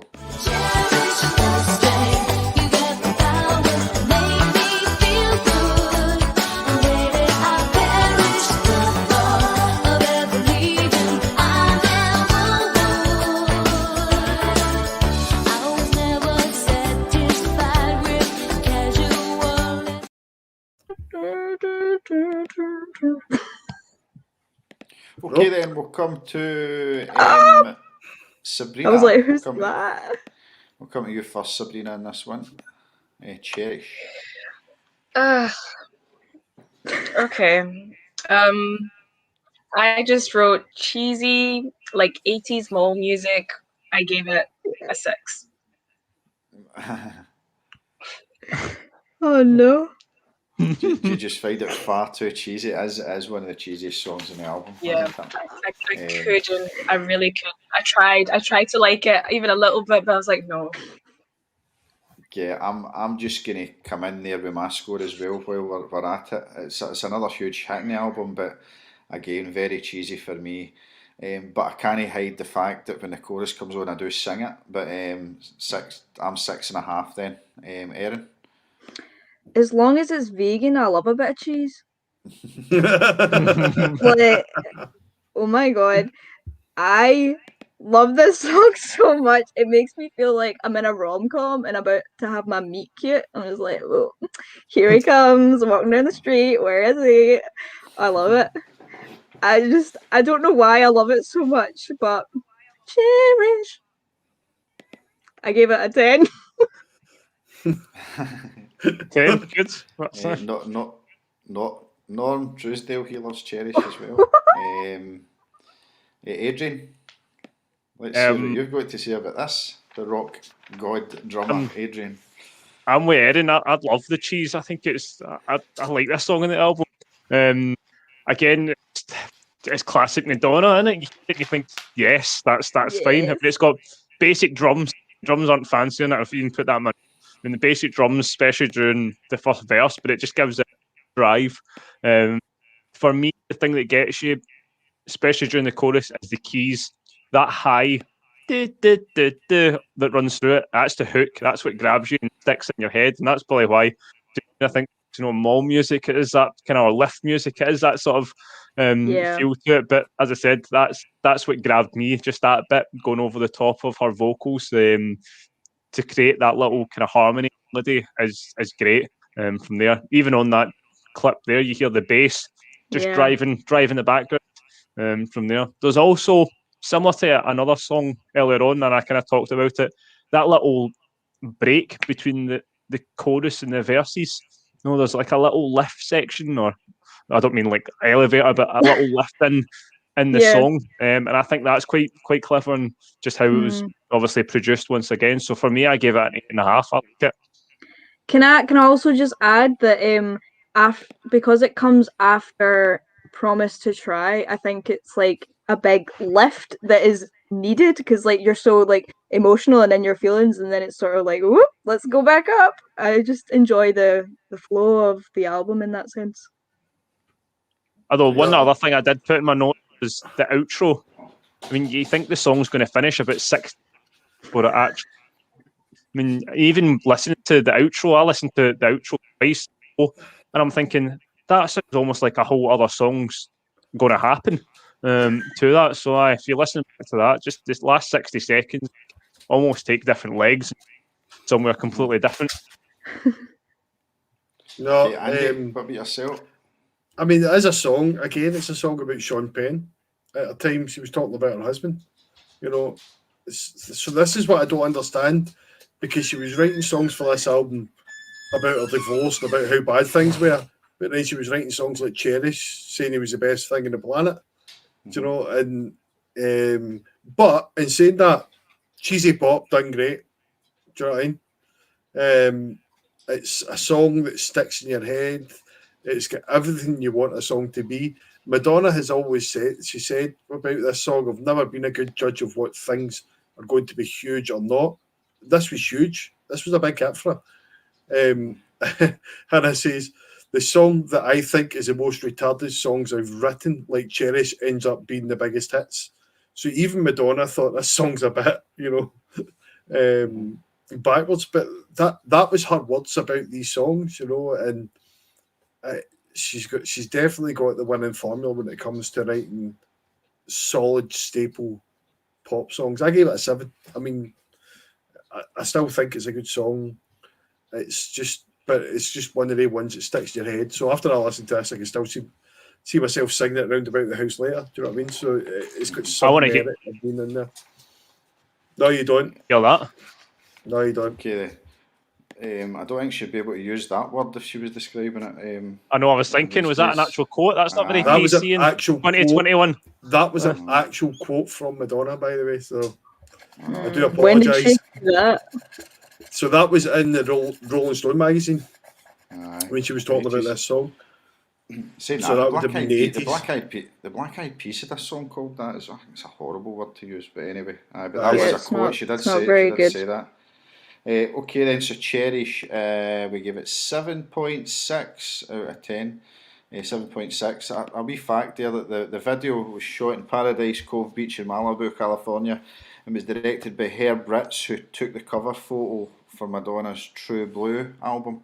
He also did a couple of other videos as well, in that kind of black and white kind of idea. So that's Cherish, so 7.6 out of 10. Let's go into the next track. Oh, this took me back.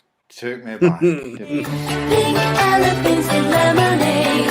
Dear Jessie, give a laughter. Rummy, move in the parade. Candy kisses and a sunny day.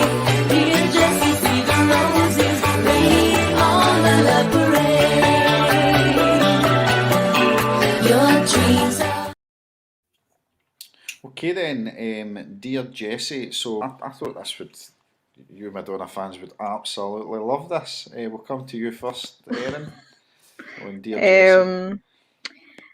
I basically wrote that I have to be in a very specific mood to enjoy this song. Like, quite a lot of the time in the album, this is a song I'll easily skip. I don't know what it is about it. It just really annoys me.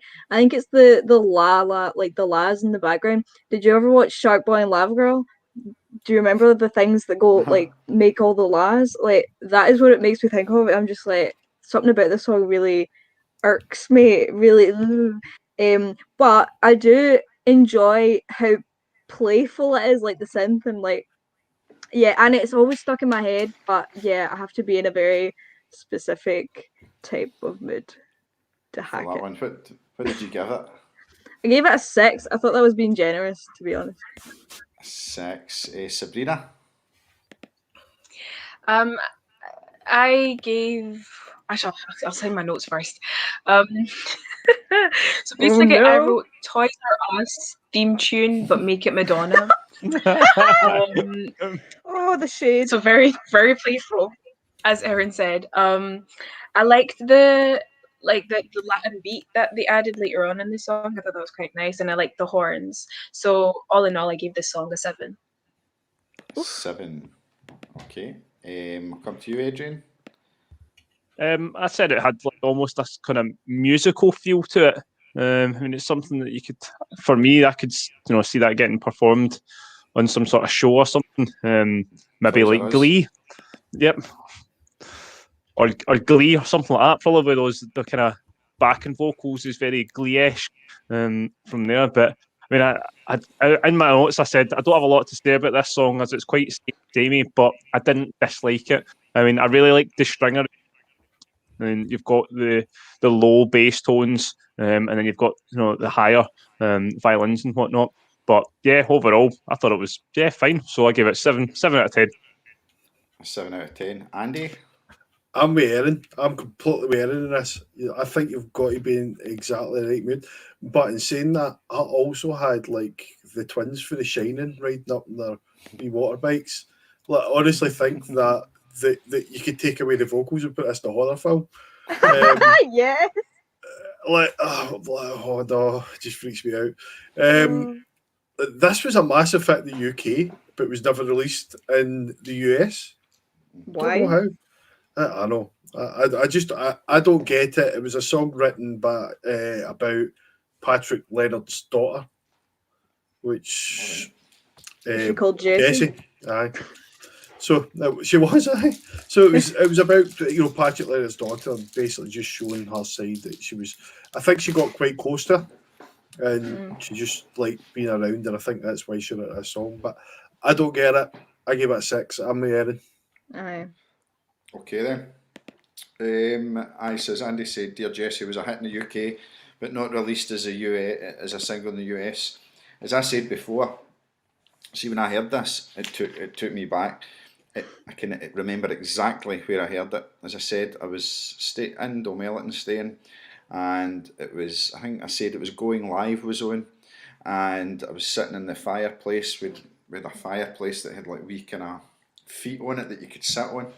And if you lifted it up, that was where the secret bit. My mum and dad had sweeties and all that, so you'd sit it back down. So yeah, I watched it. and it just brought me back to a time, and I remember that time. But and then because you look and see when she brought it out, it was 1989, so it was a year before we left to move down to Pressway. I remember the video with the kind of cartoon. It was just it was just total memories come flying in. The songs, it's just for the pure nostalgia of it, I'm scoring it quite well. And it's a nice wee lullaby, and there's a wee bridge bit in it at the end where she changes it as well, which is quite cool. So I'm giving it a 10, not. I'm giving it a 7, a 7 out of 10. I mean, if you played this going to sleep, I'm pretty sure you'd be dreaming about The Shining. So Like honestly, No. like anything that's got fairgrounds and talks about like Aye. then that definitely is horror film screaming it all over to me. Clowns hate- and that. No, I don't clowns and things like that. I don't mind that, but I hate horror films because always the freaky wee Wayne with the blue eyes that done it. Always. I love a horror. Oh, I don't watch many horrors either. I maybe start getting So into them. predictable, I think. That's the oh only thing. no! I found some good ones recently. So if you want some recommendations, come to me. I'm There your you go. gal. Absolutely not. Best horror I've Here's your ever seen nightmares. was best horror I've ever seen was Nightmare on Elm Street 3. Do you like that? You seen that? I've not seen that in a while. I was going to watch all the classics recently. I've just not got around to it yet. I've been watching lots of true crime. Oh, The all one, about the it, one all I right. like is I've got one to watch actually, and I've not watched it yet.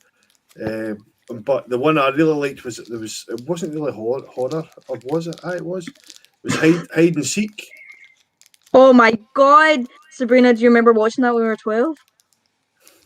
with Robert De Niro. Oh my Brilliant. God, that is taking me back. No, sir. Brilliant. Me, Okay, then how? let's go into song number 8, and this is Oh Father. I never felt so good about myself. Seems like yesterday I lay down next to your boots and I prayed for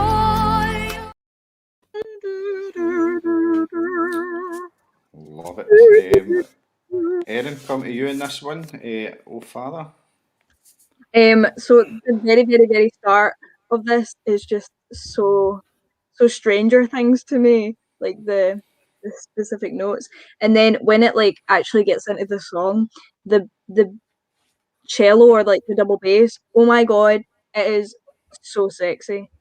Oh my God, like I'm so from there on, like it's yeah. I said that those like string notes almost make it a 10. Yeah, I just think her voice is also really great, and it's all reflective, and it's almost like she's trying to convince herself to like accept the past.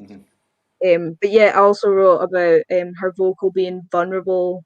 In this one, you can hear all the emotions, like the quivers, um, and then knowing, like I guess what it's about, just amplifies this vulnerability about like. I'm trying to remember totally, but I think it's basically about how she felt that her stepmother was taking her father away from her or something like that. So it's very emotional, and it's kind of like Promise to Try, but just a bit more like epic is not the right word, but like the strings and stuff make it feel much more like grounded. There's Like, more in it, yeah. yeah. I gave this a 9. A 9 out of 10. Sabrina, we'll come to you. I quite love this song, not gonna lie. I thought it was a really nice transition from Dear Jessie into Oh Father, because what Spotify does sometimes, it like merges the end of like the song that you're listening to into the one that's coming in next, and I really enjoyed that because I was like, oh, the song isn't finished yet, but then it goes into Oh Father. I'm like, wow, and the strings are just like wow. So I really really enjoyed that. I quite liked, I don't know, like the song kind of made me consider she talking about her earthly father or like her spiritual father, like God. And so I don't know, like that thought came into my head, and I was just like, that's really interesting. And I think like a lot of Madonna songs do make me think, leave me wondering or leave me considering other perspectives and other options. So With that being said, I gave the song an 8.5. Tremendous. That was a very well put Oh, score there. Yeah, we'll not beat that, Sabrina.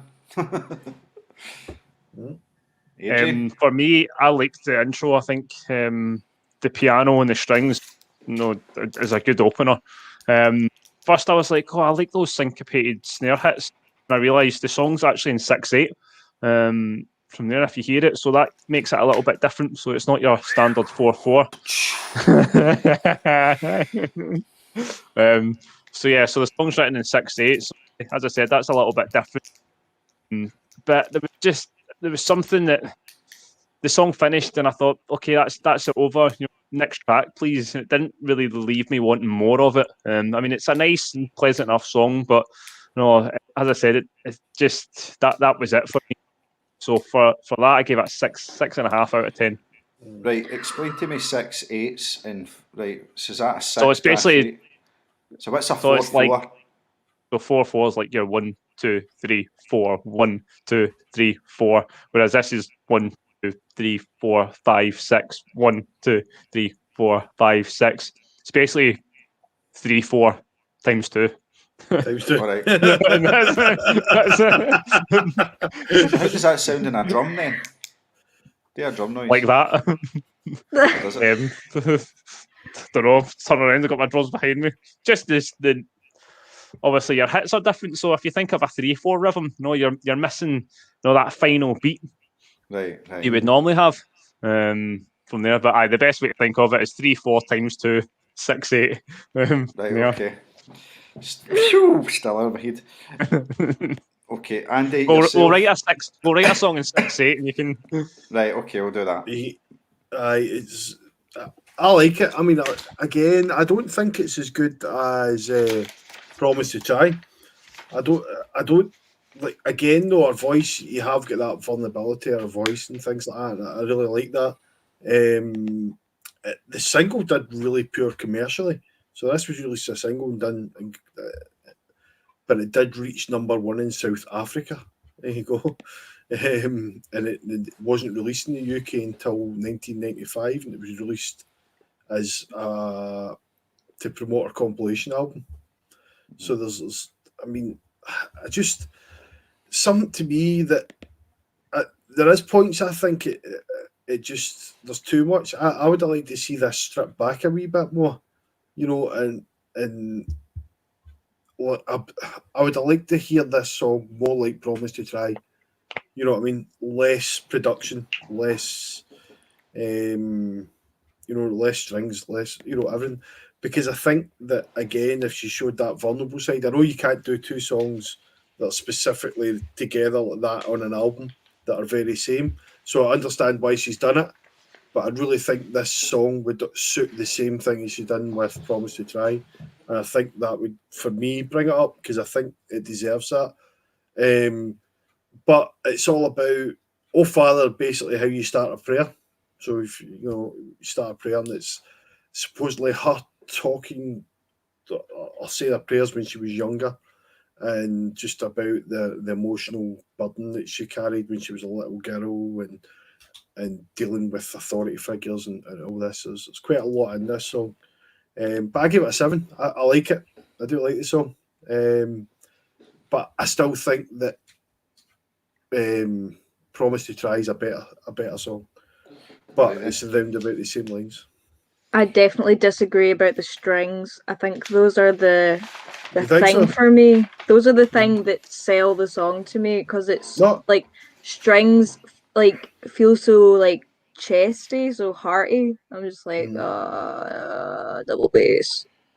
Good. No, I get it. I really do get it. No, and but I think just with her voice in this one, I think again showing that vulnerability and that I think can be overshadowed sometimes by adding more layers in.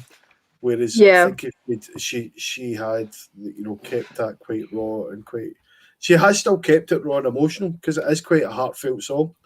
Yeah, I totally see where you're coming from and your opinion and stuff. Not brilliant. But you disagree because I'm just a wee bit biased.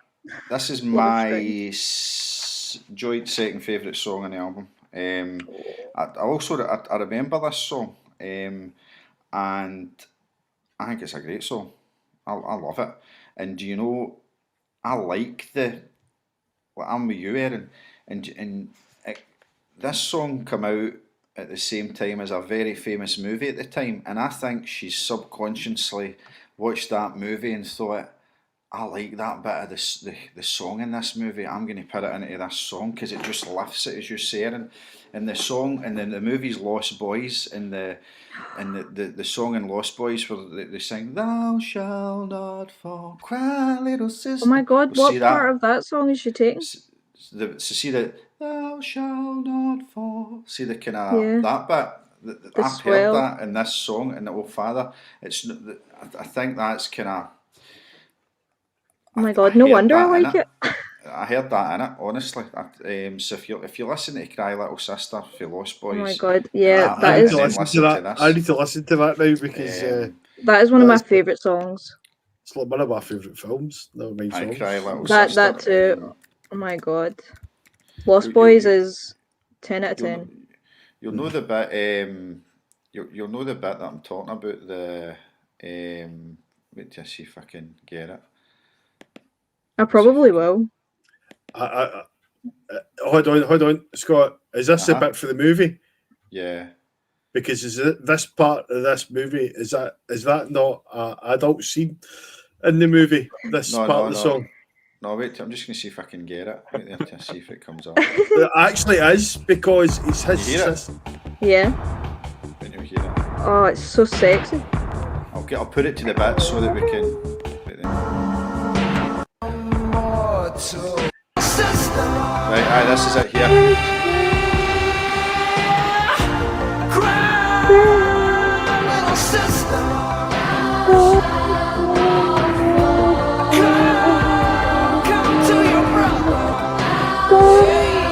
So see that bit. I can hear that in that song. But Yeah, I feel that. so Every time I it's- hear that song, I just want to say "Thou shalt not pass."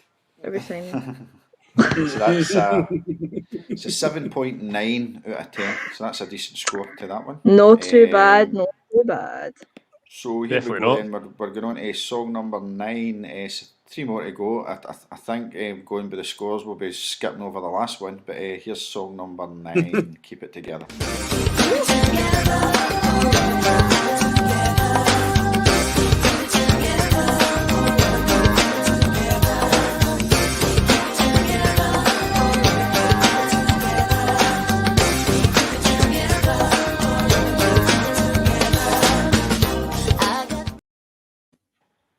Sisters, I got Yes. some brothers too.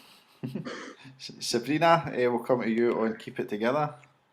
Just keep it together. Yeah, enjoyed this song. I thought it was really cool. Really I don't know, I'd imagine myself wearing a denim jacket with my collar up, listening to it. So I just thought it was really cool. Yeah, not much to Double say. denim, I gave it probably. a 7.5. Is the denim stressed? What was that? You said double Oh, denim, always. probably. Oh, sorry, denim jacket. She wouldn't go double denim, Adrian. Come on. I mean, she might. Who knows? She crying. Oh, Oh, she's Frozen. frozen again. Sorry, I promise I'm here. no, it's all right. It's all right. I What's your- scored it a 7.5 just in case you missed that. 7.5. 7.5 out of 10. Erin? I scored it as 7.5 as well. Great minds think alike. My notes say this track is off a groovy thing. Yeah, it's really enjoyable. But I feel like I couldn't score it higher because it's not my favorite on the album. I feel like if you gave me like all these songs to play, it would probably be like my 5th choice or something like that. But I just enjoy that it's basically the anthem of a dysfunctional family. So I feel like everyone's family's a wee bit dysfunctional, so everyone can like relate to it. and I quoted this line in it. I wouldn't change it for another chance, 'cause blood is thicker than any circumstance. So I enjoyed that. But yeah, Offa Groovy, 7.5. 7 point. Would you guys use any of this album as an influence to one of your next songs? Like you've listened to the album for a week now, so there's sounds you've heard, there's melodies you've heard, there's bits of songs. Is there anything you would take as an Absolutely. inspiration? Yeah. Yeah. Now my mind's gone blank now with examples. But I think All of this it. is all of it. No, but this is do you know how when you get stuck in a sort of you're only listening to the same playlists? So this is sort of let me rediscover my love for Madonna. Like I hadn't listened to her in a while, and yeah, oh my god, I love Madonna. I forgot how much I love her. Yeah. So yeah, I definitely feel like she'll help me get out my songwriting block. The thing is, we've been doing these podcasts now for a while. It seems like forever now, forever. But no, I really enjoy them. But the thing is with music in general, the stuff we've been listening to, as soon as the only problem I've got is like the old Kevin Bridges joke where he talks about looking things up in Wikipedia and things like that. You see a link to the next guy and then you click in that and then you end up in something else. So it's like it's the same with music. When you start off with the first one, but we like the influences of such and such, and then you go and listen to another track from another band that they've been influenced by, and then a track by that band they've been it just keeps on going and going, and you just end up in a big That's landslide. called a rabbit hole. It is a rabbit hole, mate. Aye, That's you're your right. internet rabbit hole. What do you give this song, Andy? While you're on. Aye, sorry. I gave this one a 6. It's just a good pop song. I know it's about her family and things like that, and how she stresses that family's got a big importance to playing that. The reason I gave it a 6 is predominantly it's a crack bass line. It's a funny one because it's an actual. I think it was Randy Jackson that played on this as well, but it also plays along with a synth bass in the background as well. So there's two bass parts playing alongside each other, which Double is bass. really cool. Double bass. Far too But- much bass. The guitars come Glad in. someone laughed at it. I like that. I did like that. There's even a banjo in this song. I bet you didn't know that. Oh my God. That's percussion great. and banjo and the and the chorus and things like that. In the first verse when the guitar comes in, that's what it is. It's just a good pop song. I give it a 6. Excellent. Adrian? The start of my notes say we are back in with the funk. So yes, I like this song, and it's just funky. You've got that slap bass, and it's just a toe tapper. I mean, along to it and think, yeah, this is a tune, especially as a kind of moving on from the last couple of songs that have been a little bit slower and a bit different. But this, is a good song. I mean, there's loads to it though. Like Andy said, you've got the banjo in there, you've got the synths, you've got keys, you've got bongos, you've got drums, again vocals. So there is a lot happening. In terms of influences, I could hear Gwen Stefani singing this song. If you said that was Gwen Stefani in the first verse, you'd think, yep, that's Gwen Stefani. And then it comes to the chorus and you can hear, no, it's Madonna.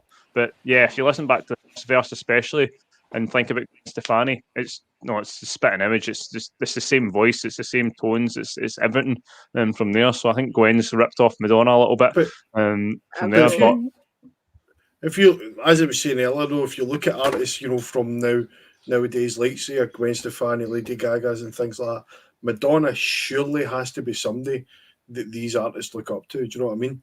Like, she revolutionised female artists all over the world. What, Andy? She what? You're going to make me say it. I can't even say it now. She Revolutionised. Revolutionised. Oh man, say that one more time. Come on, you've got to get it. No. Third time lucky.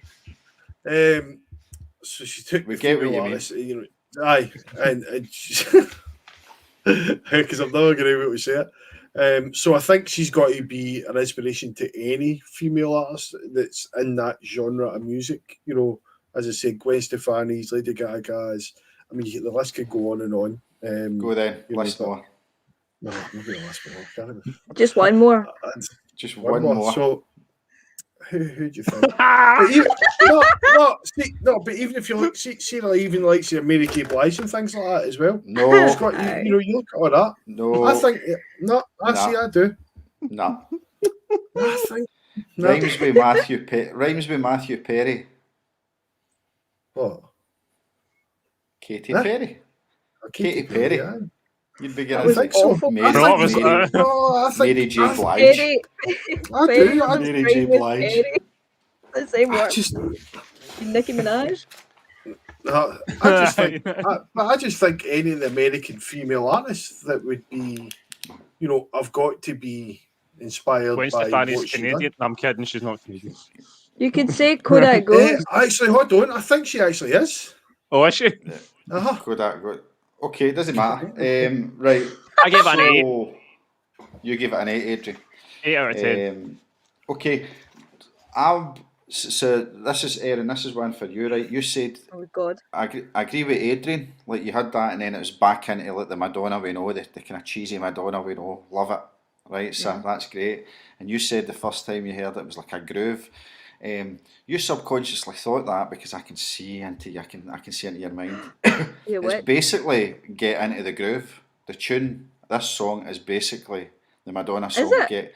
Get into the groove. It's the same kind of idea. It's the same instrumental of it. I think. I can Anyway. hear that. Do you know, And, unrelated, kind of related, every time I'm listening to Express Yourself, I want to start singing Vogue. So, I feel That's like, quite. She's got songs But like that. it's the same amount of syllables. 5 syllables. Keep it together and get into the groove. There we go. Oh my god, man, we're getting very technical. Oh, here. aye. But I'll tell you. So you said Gwen Stefani. I've got. I can imagine Paula Abdul in the 80s singing this because it sounds very much like 2 steps forward, 3 steps back. We come together like opposite attraction, you know. Oh, do you know, 80s. that's actually a shout. I know, it's quite like that as well. Paula Abdul. But anyway, let's see what that Cold-hearted song snake. got. 7.1. Still good. Still alright. Not too shabby. Okay then, let's go on to Spanish Eyes, song 10. I light this candle and watch it throw tears on my pillow. And if there is a Christ, he'll come tonight to pray for Spanish eyes. And if I Okay then, we'll come to Sabrina for this one. Spanish Eyes, Sabrina. Pray for Spanish Eyes. I could either take or leave this song, to be honest. Yeah, it didn't really stand out to me. That like I get what she was trying to do, but I don't think she executed it well. So I just gave this song a 6. 6. Use a Kodak goes really fall out tonight. Fall out Oh tonight. my Fall out God. tonight. I'm triggered. Sabrina, What was your What? score, Erin? 10? Chef's kiss? Mwah! Mwah! Oh my God, what are you listening to? It's clearly not the same song I am. What the hell? What? I can't even understand. Anyway, I just think it's great. Like the brass, the guitar, the vocal. It's just like, I think it's one of my favorites. I It's understand your what you fourth mean about. 10 out of 10. Oh shit. Whoops. But oh well. That's good. I'm That's happy. alright. Sure, I'm happy. It's my album, I wish. Yeah, it just like when I was researching about it, it said that there's been a bit of a debate about what it's about. People think it's either about the AIDS crisis or something else. I can't remember now. I just really like it. Mhm. Yeah, chef's kiss. Mwah, mwah.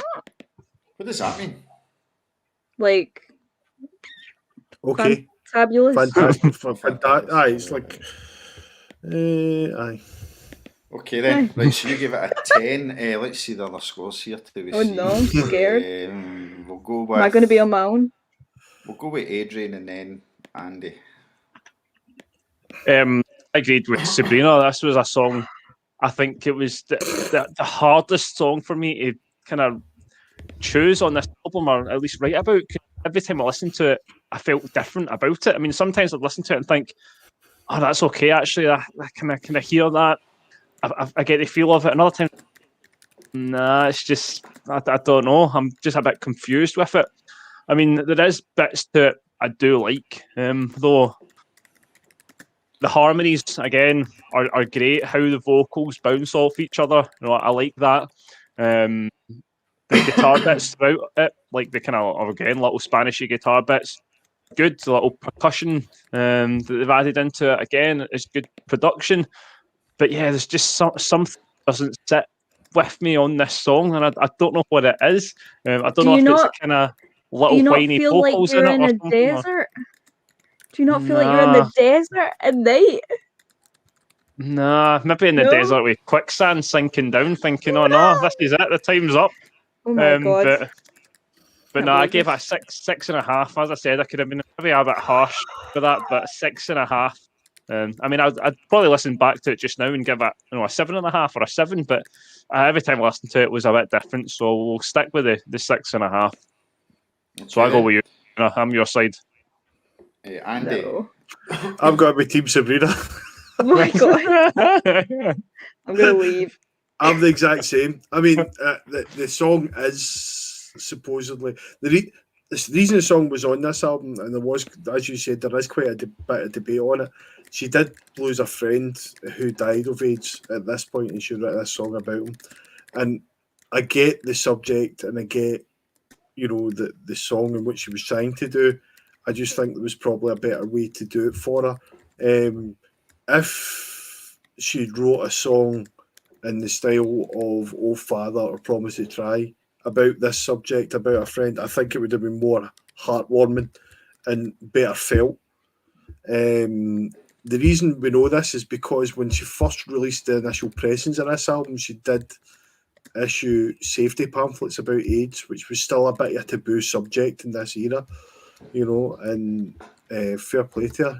She was ahead and trying to spread that message, and a big kudos for that. But I gave it a 6. I don't get it, but I wish she'd written this song in a different style. Okay. That's great. Sorry, I was just writing something. What about you, Scott? Right, James Spanish Eyes. I kind of get lost with this one, but I do like the horns in it. It's got a nice sound. I like the Spanish kind of influence in the track. She does a song later, kind of maybe a couple of albums later, called "Take a Bow," which is a better kind of route into the Spanish type music. Obviously, she did La Isla Bonita before, but "Take a Bow" is a nice song. I basically sat this beside a song "Take a Bow" and a couple of albums later, and it's okay, but it didn't really hit me that well, and I gave it a 6.5 out of 10. Okay, I respect you guys. And we also respect. I shall your leave. score See as you well. later. Goodbye. Still a decent score, 7.2. Sorry guys. Sorry. Who's that?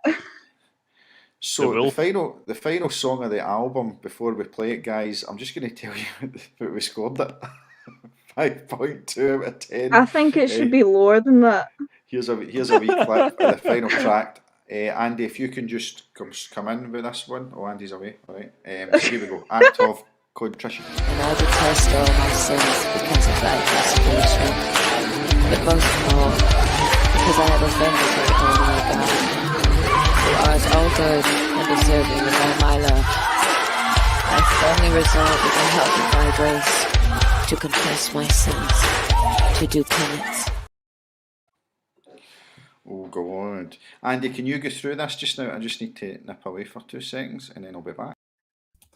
Aye, sorry about that, guys. Just the big bad, not so bad husky was barking in the background. It's the milkman actually delivering. He's doing his milk run and he's going to mental. What's your time of dog night? called? Huh?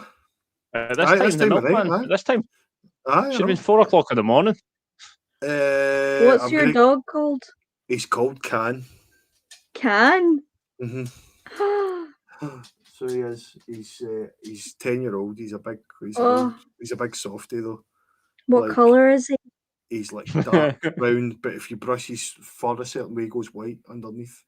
Ooh. He's he's not as scary as he sounds, but he does sound scary. But he's Oh, I love actually dogs. not. He's just a big softie. Adrian's met him a few times. He just wants to play all Aye. the time. He still thinks he's a puppy, Pretty much. even at 10-year-old. Gentle giant. Oh, aye, definitely. Right, so last song. Oh man, who wants to go first? Hands up, because I know nobody really wants to speak about it, do they? I know Erin was like, Oh, I thought she'd froze her. like I'm just gonna. I mean, going back to that chat, and I looked at it, and Erin was speaking about this song. She said, "I can't even bring myself to put a score to it," and Non-applicable. I totally agree. I don't get it. It's like the biggest disappointment to the end of an album ever that I've ever heard. See the art school student in me is like, right, okay, you're trying to be like arty. I get it. I understand. I quite like the concept, but I just can't listen to it. I feel like she's trying to give me a migraine. But she's playing Like a Prayer backwards and then Yeah. saying random stuff over the top of it sometimes. She's at confession. That's what I'd take it as. Like she's at confession. But Even that, something so random. I What just did you give it, Erin? non-applicable. But then you guys forced me to give it a 5. Right, so your album score then, so your total album score is 8.32 out of 10.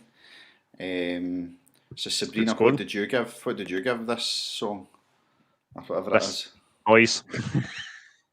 Track. 5. 5. 5 for Sabrina. So Sabrina, your album score's 7.23 out of 10. We'll come to Adrian. What was your score for this last track? I was the same. I only gave it a 5. I mean, it's got good wee bits like the intro, and that's it. That's probably the best bit of the song. So yeah, I gave it a 5 too. I think the end when she's shouting is pretty fun. Your album score, Adrian, 7.27 out of 10. Right. That's not too bad. Andy? I don't get it. Is like no part of me wants to like this song. No part of me gets this song. Just play Like a Prayer again instead of playing it backwards and then just talking some random words over the top of it, and then Bookends. other things, and I'm like, no, I like it's the biggest disappointment to me for the end of an album ever, and for that I actually gave it a 4. Oof. A 4. Oh God. So you heard Steps' last album? No.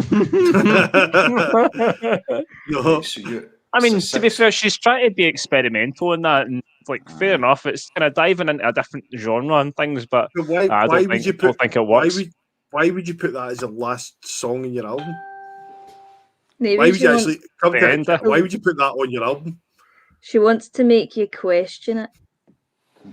That's it, leaving See- you in suspense see, for we're the next one. We're talking about it. That's what she wants. That's a quite clever. very good point. You're creating negativity to then create demand, is it? Yeah, that's what it is. Makes Andy? sense. Yeah. Andy, your album score was 6.73, and I gave it a 6 out of 10. I gave the song a 6 out of 10. I didn't know it was Like a Prayer went backwards or going backwards, so I pretty much said that I love the Prince guitar at the end of it. It's gonna be slight. Oh, I thought guess it you was play quite cool. guitar in like a prayer. Aye. So, Aye. but obviously that's what it is. It's all backwards. So my score was 7. It's just 7.05 out of 10. So the Pelikan podcast album score for Like a Prayer is 7.44 out of 10. So Is it we'll in the see. pop vortex? It's not in the pop vortex. No, so it's not in the top 100 albums of all time. No. I'm surprised at that. She's not got one in it, Madonna. She's not got a track in that. We'll see what the top of our charts like, and then we're going to play a track by KODAK Ghosts, which they filmed. Fine to Be Frightened, the song's called, and it was from So Far in Glasgow, a live session. And while we're playing that, Before the pandemic. before the pandemic, and while we'll Before play that, when we could all play gigs. This was our last gig. was it your last gig ever? Yeah. So while and we're then playing that, we'll run the Uh-huh. chart along the bottom, so you'll see where Madonna's sitting, and while it's playing, Andy's going to ask you a question, and you Oh, can no. think about it while your song's playing, and it's for the How two am I of you. going to work? How is it between the two of them, or do we The want two one of them, each of them? the two girls can pick their one each. They can do their own one. So obviously, Oh, I'll give them an extra one then. aye, You they can can pick do two like, each. Oh, the mystery. yeah, they can do like they can both have Kodak Ghosts headlining Andy, and then they can each pick their three. Right, go. Oh, ask the right, question. you're doing it that way, right? Okay. The person running behind you looked like a ghost. That was great. KODAK ghosts are real. Jackie. Did she? Oh, aye. Aye. Oh, I can hear her. Yeah. Scudding along there. Right, go. Ask the question. Right. So, KODAK Ghosts are headlining a gig. I Mm-hmm. need to have a venue Oh shit. and 3 support acts. So it can be any support acts. They can be alive, dead, anything you want. Can it be but any venue? Pardon? Can it be any venue? Any venue. Yeah. Any venue you want. And I want your reasons why as well. Oh my god, this is hard. So you have to the end of this track. to Do the think about support acts have to be alive? Nope. No, alive or dead. Anyone. Alive or dead, anyone. Okay, so have a think about that. Here's your track. Oh, This is okay. KODAK Ghosts live session for So Far in Glasgow, and this is Fine to Be Frightened.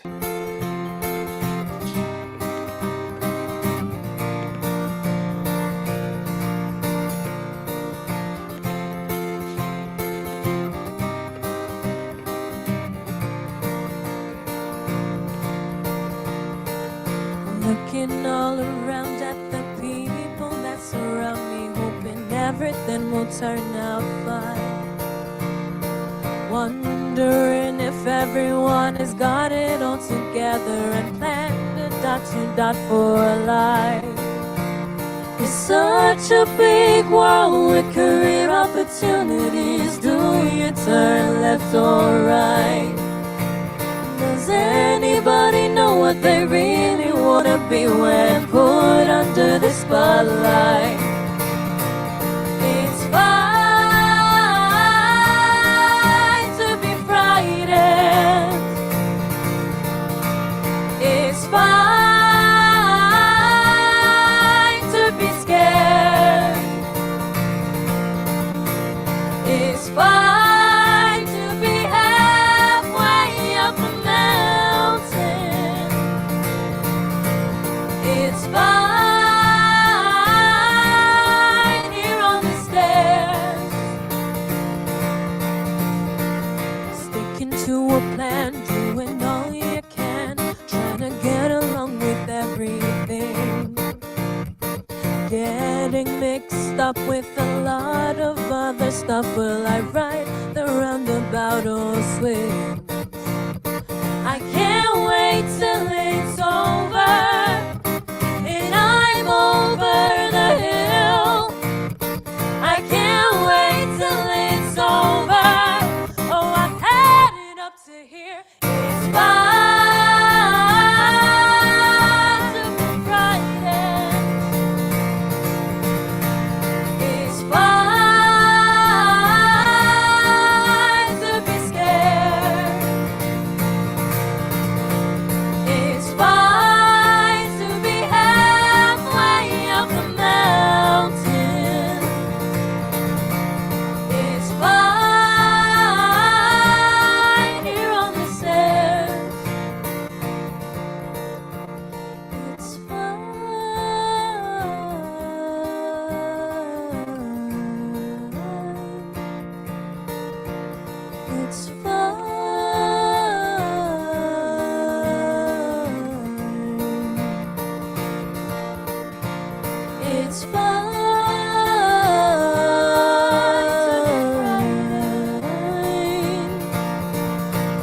It's fine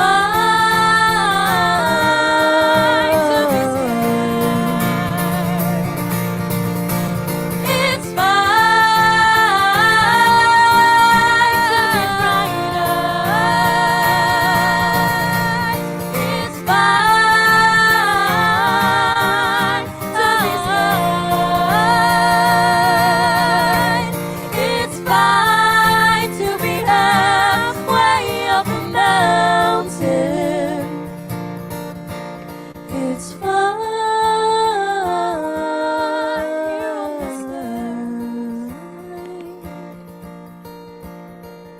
Looking all around at the people that surround me, hoping everything will turn out fine. Thank you. Wow. Love that.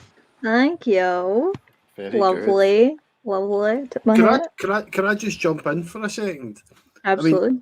Like the two is like one of the thing that grabs me every time I hear you is how good your harmonies are. Your harmonies are a focal point, I think, to your music, and they work so.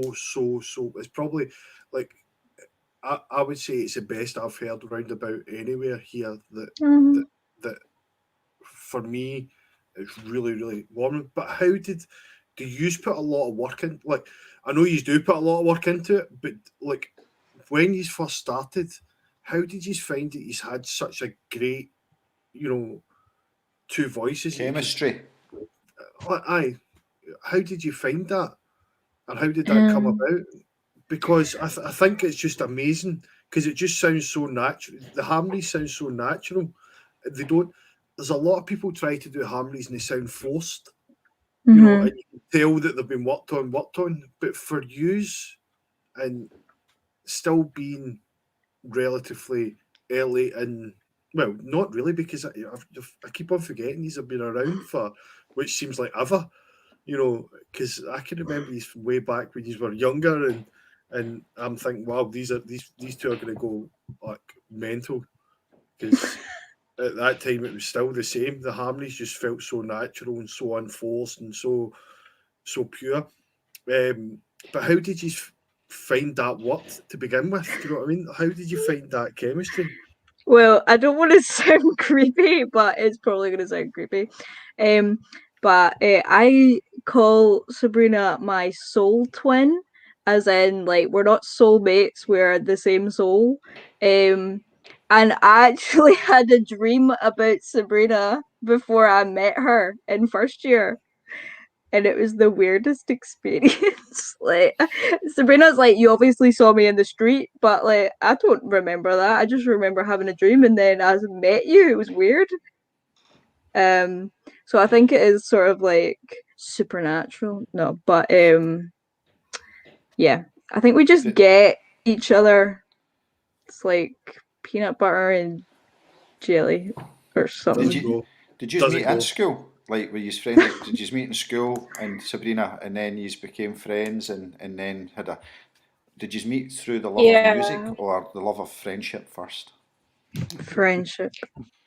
So yeah, we became friends first, and then we both got involved in like the arts department. So Erin did art, obviously. I did drama, and then we came together and did the choir, and we like studied music. And being part of the choir, I think that kind of like encouraged us to really fine tune harmonies and making sure they're like on point. You know, like even like when we're singing live, you can still just tell that I'm adjusting a little bit or Erin's adjusting a little bit so that we're really like hitting that harmony. So I think through our love of, through our love of each other and like our friendship and the love of music, we've been able to like get to know each other and get to know how our voice work and then complement that. Yeah, definitely. Even that track, that sounded great, but even obviously we do all the album reviews and everything like that, but even from like the production side, like that chorus is brilliant. Just the first two times you sing that, you've got that double double vocals singing on the same key, and I thought, oh, they should have probably maybe done a wee harmony there. And then the third time you do it, bang, in with the harmony. It was almost like goosebumps for me. I was like, oh, there it is. That's what I was waiting for. I knew it was coming. I didn't know where, but as I said, the first two double vocals, third one harmony up. I was like, yeah, that's tremendous. So well Thank done. you. That's good. I loved how you said though that he's even though he's saying he's slightly adjusting each time, but you don't hear that, and that's what makes it so good. You know what I I mean? think that's sorry. I just want to say from like playing in pubs and stuff, like because we were singing so much, like every single weekend, 3 gigs a weekend, we sort of could predict what the other one was going to do, and then if we had a slight mess up, we knew what the other one was going to do to fix it, so we could adjust ourselves to help fix it. So I think it just is like we Just the are chemistry. yeah, we're just on the ball. It feels very natural. And then with all the harmonies, that those feel natural as well. There will be a few of them where we're like, right, we actually have to take some time and try and make this extra creative, extra dynamic. But quite a lot of the time it is just let's just go with a song and see what comes, and then see if from there we can make it more dramatic, dynamic and dramatic, and more just salty. I mean, even the end of that song, like you are sort of singing two different melodies almost. So obviously, it's kind of writing that must have been quite, or kind of fitting that together must have been quite a challenge and quite fun to do. To decide, right, are you going up, you going low, you coming in here, what point? So I mean, was that quite interesting to try and fit that arrangement together like that, or? Do you want to take this one, Sabrina? I feel like I've been talking a lot. Sure. No. Yeah, it's actually a lot of fun to kind of, I wonder what she's gonna do. Who knows what could happen next? Like, will she do what I do, or will she go like completely different direction? So it's really it's our time to play, and we'd like to take take our time on that and just have fun. Yeah. What I was going to ask is see, how do you play any instruments, Sabrina? I bought her a tambourine, but where is it? I don't. Sorry, I don't love the tambourine. I'm not gonna lie to you. I really don't like it. God, you could get a load of your No, but triangle, I'm mate. currently looking at Yeah.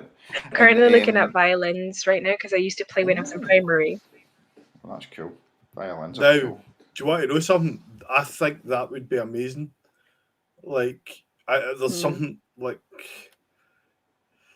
it almost touched back to kind of Scottish type, Celtic connection type vibe. Oh, you don't like doing that road.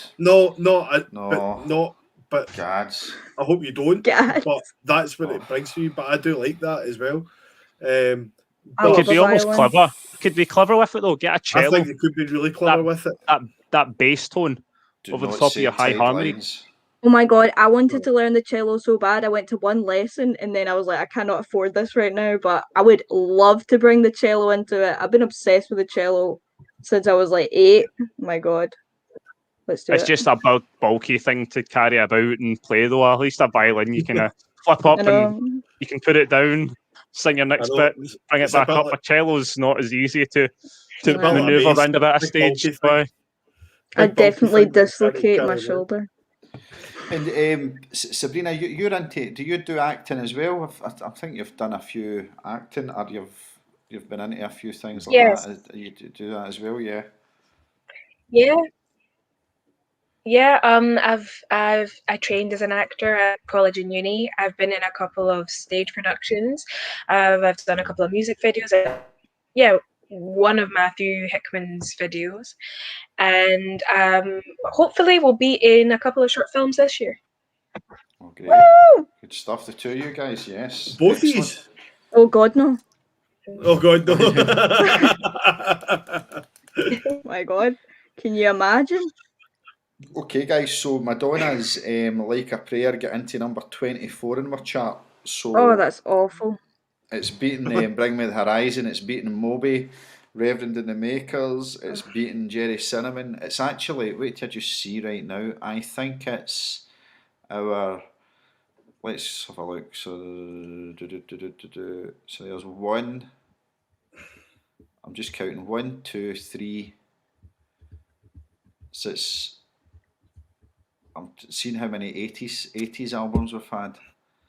Oh, these. 4, 5, 6, 7. So we've done 7 80s albums, and Like a Prayer's number 4 in that, but it's number 24 in my chart. So We'll just have to come back with another female artist and try and break the top 10 because I'm not happy with that. What female artist do you think would break the top 10? Lady Gaga, maybe. Yeah, maybe. Maybe. Yeah. I've got one for you. Who? Nina Simone.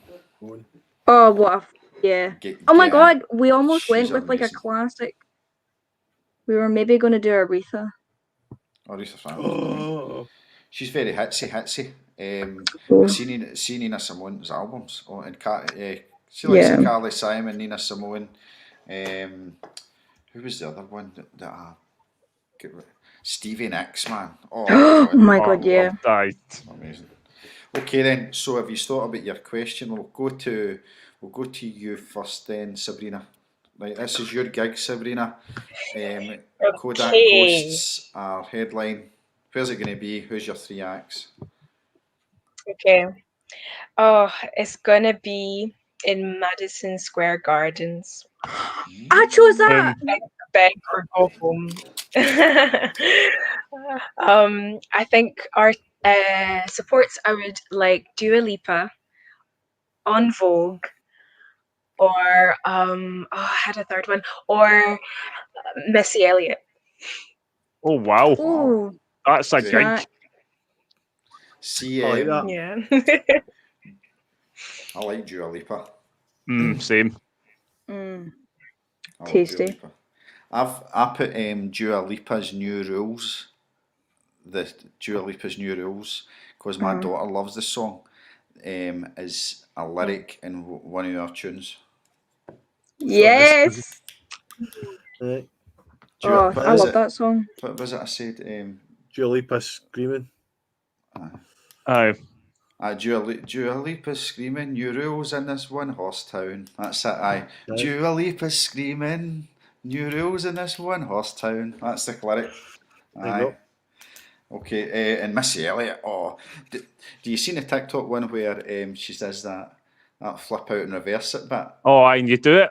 Aye. And then you reverse it, and then it's that wee bit that goes. Yeah, that's actually it's so good. Cool. Oh, that's cool. I mean, my pals did that the other day, and we're like, "Oh my God, that actually is that." Aye. Never need to go thought of into it this. before. I need to go into this TikTok thing. Oh, don't, it's terrible. I don't. Aye. All right, okay then. Well, maybe not. Oh my God, it's the scourge of. Oh God, man. See, honestly, TikTok is a lockdown thing, right? It's got amazing. massive in lockdown. I guarantee you, see when folk are allowed back into clubs and nightclubs and all that, it's just going to be folk on their phones like that. Like, I swear to God, it's folk doing and they don't even dance. It's like that. Like, they've lost the art of dance. I've just thought. Anyway. Sorry, I've just thought a female artist that would break the top 10. Share. Eva Cassidy. Uh, love But a like- mixture. No, one or Do you two wanna know songs. something? The rest of it. There's only a couple of songs that I would say would ever make me cry, and 2 of them are Eva Cassidy songs. She never wrote them. And she never sings wrote them. That's true, but she sings them. She does the most outstanding versions of them. Oh, I think you'd fall No asleep doubt. at that album. I don't think she'd get into the top 10. Oh, I think I know there's some beautiful songs. She's excellent at Songbird and that, but like I think The rest you'd of fall it. asleep, man. Oh, aye. all right. But Missy Elliott, I think if you listen to a Missy Elliott album, you'd. Well, that's So upbeat. that's a good gig. That's a few pound to get into that. It's a Kodak Ghosts headlining with Dua Lipa, Missy Elliott, and On Vogue. On At Vogue are Madison great Square as well. Garden. On Vogue, excellent. Right, Erin, your turn. See, I'm having a real hard time narrowing down to 3. So Sabrina's doing the Friday night, you're on the Saturday night. Oh, so it's one half a Kodak Ghost. Alright, that changes things though. No, I you're the also said, promoter. You're the promoter for the Saturday because you're both at Madison Square Garden. I know, right? Madison Square Garden, what are the chances? Get out my head, mate. Uh, so I said Cyndi Lauper, because that would be great. She wouldn't have And then far to go. and then Blondie, and then Queen. Wow. Cheering Freddie. There we go. Yeah, There we go. that's Blondie or ABBA. Blondie, ABBA would get in the top 10. Blondie. Blondie is brilliant. 10 out of 10. Oh. Debbie Harry.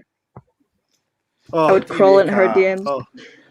What do you guys make of Miley Cyrus? These fans of Miley Cyrus? Yeah. I'm not too fussed, but like, yeah, some of her stuff is good. Sabrina's unmuted I herself. Here we go.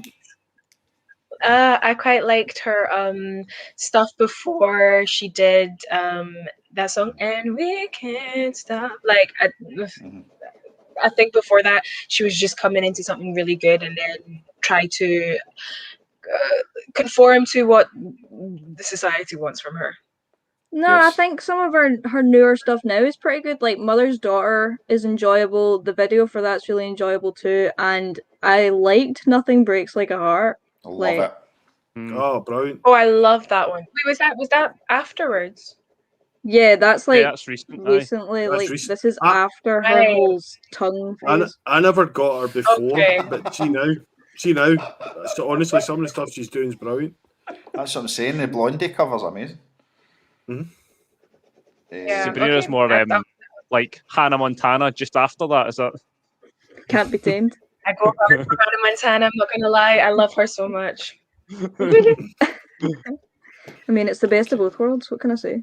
Right, so who else we got there? We've got Queen. So Queen's a great shout. Blondie and who was the other act? Cyndi Lauper. Oh, certain girls just want to have. She'll get you going, Girls just she'll- want to have fundamental rights. and she can just. She stays in New York, so she can just nip down and then you I can all know. stay at her house. Oh, I'd love it. But she Party also with Cyndi does Lauper. Wow. Oh, True Colours is a tune. my favorite Cyndi Lauper is the song that was for the Goonies. The Goonies Are Good Enough. Oh, I just love that song so much, but no one seems to know what it is, and it upsets me. It's don't so know. good. I don't know at all. You Okay, need guys. to Google it, search it.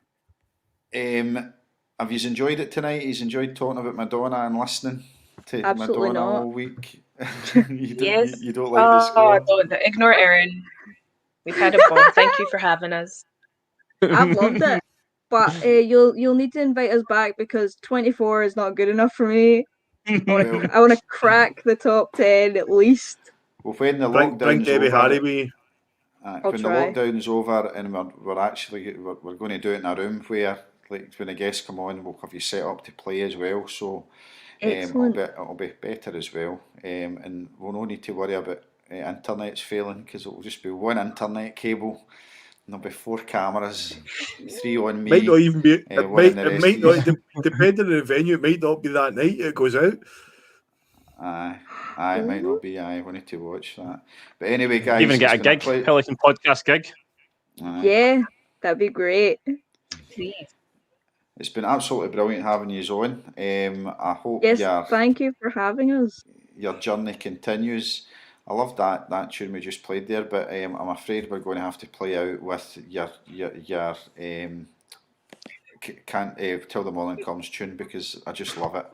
And I think as being a Sunday night and it's Monday tomorrow and you're all going to work or whatever you're doing, I can't wait. You're feeling like, oh, just get this song down you.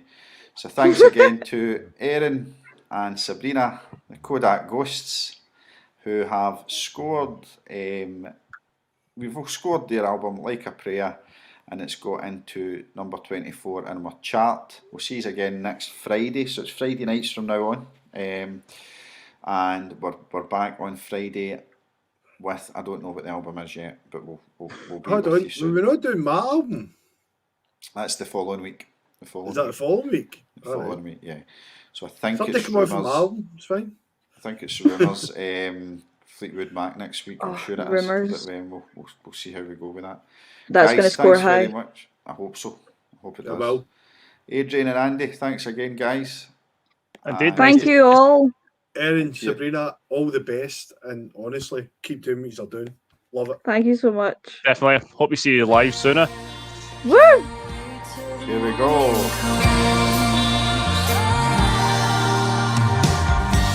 It's you that I turn to at the start of every single day.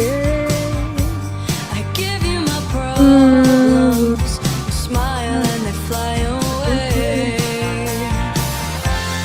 Can I convince you that you will always be the one? Time is of essence, I say with the setting sun. I can't wait till the morning comes, till I see your eyes again. No, I can't wait till the morning comes. Self-confidence matters. You chose the words that hit the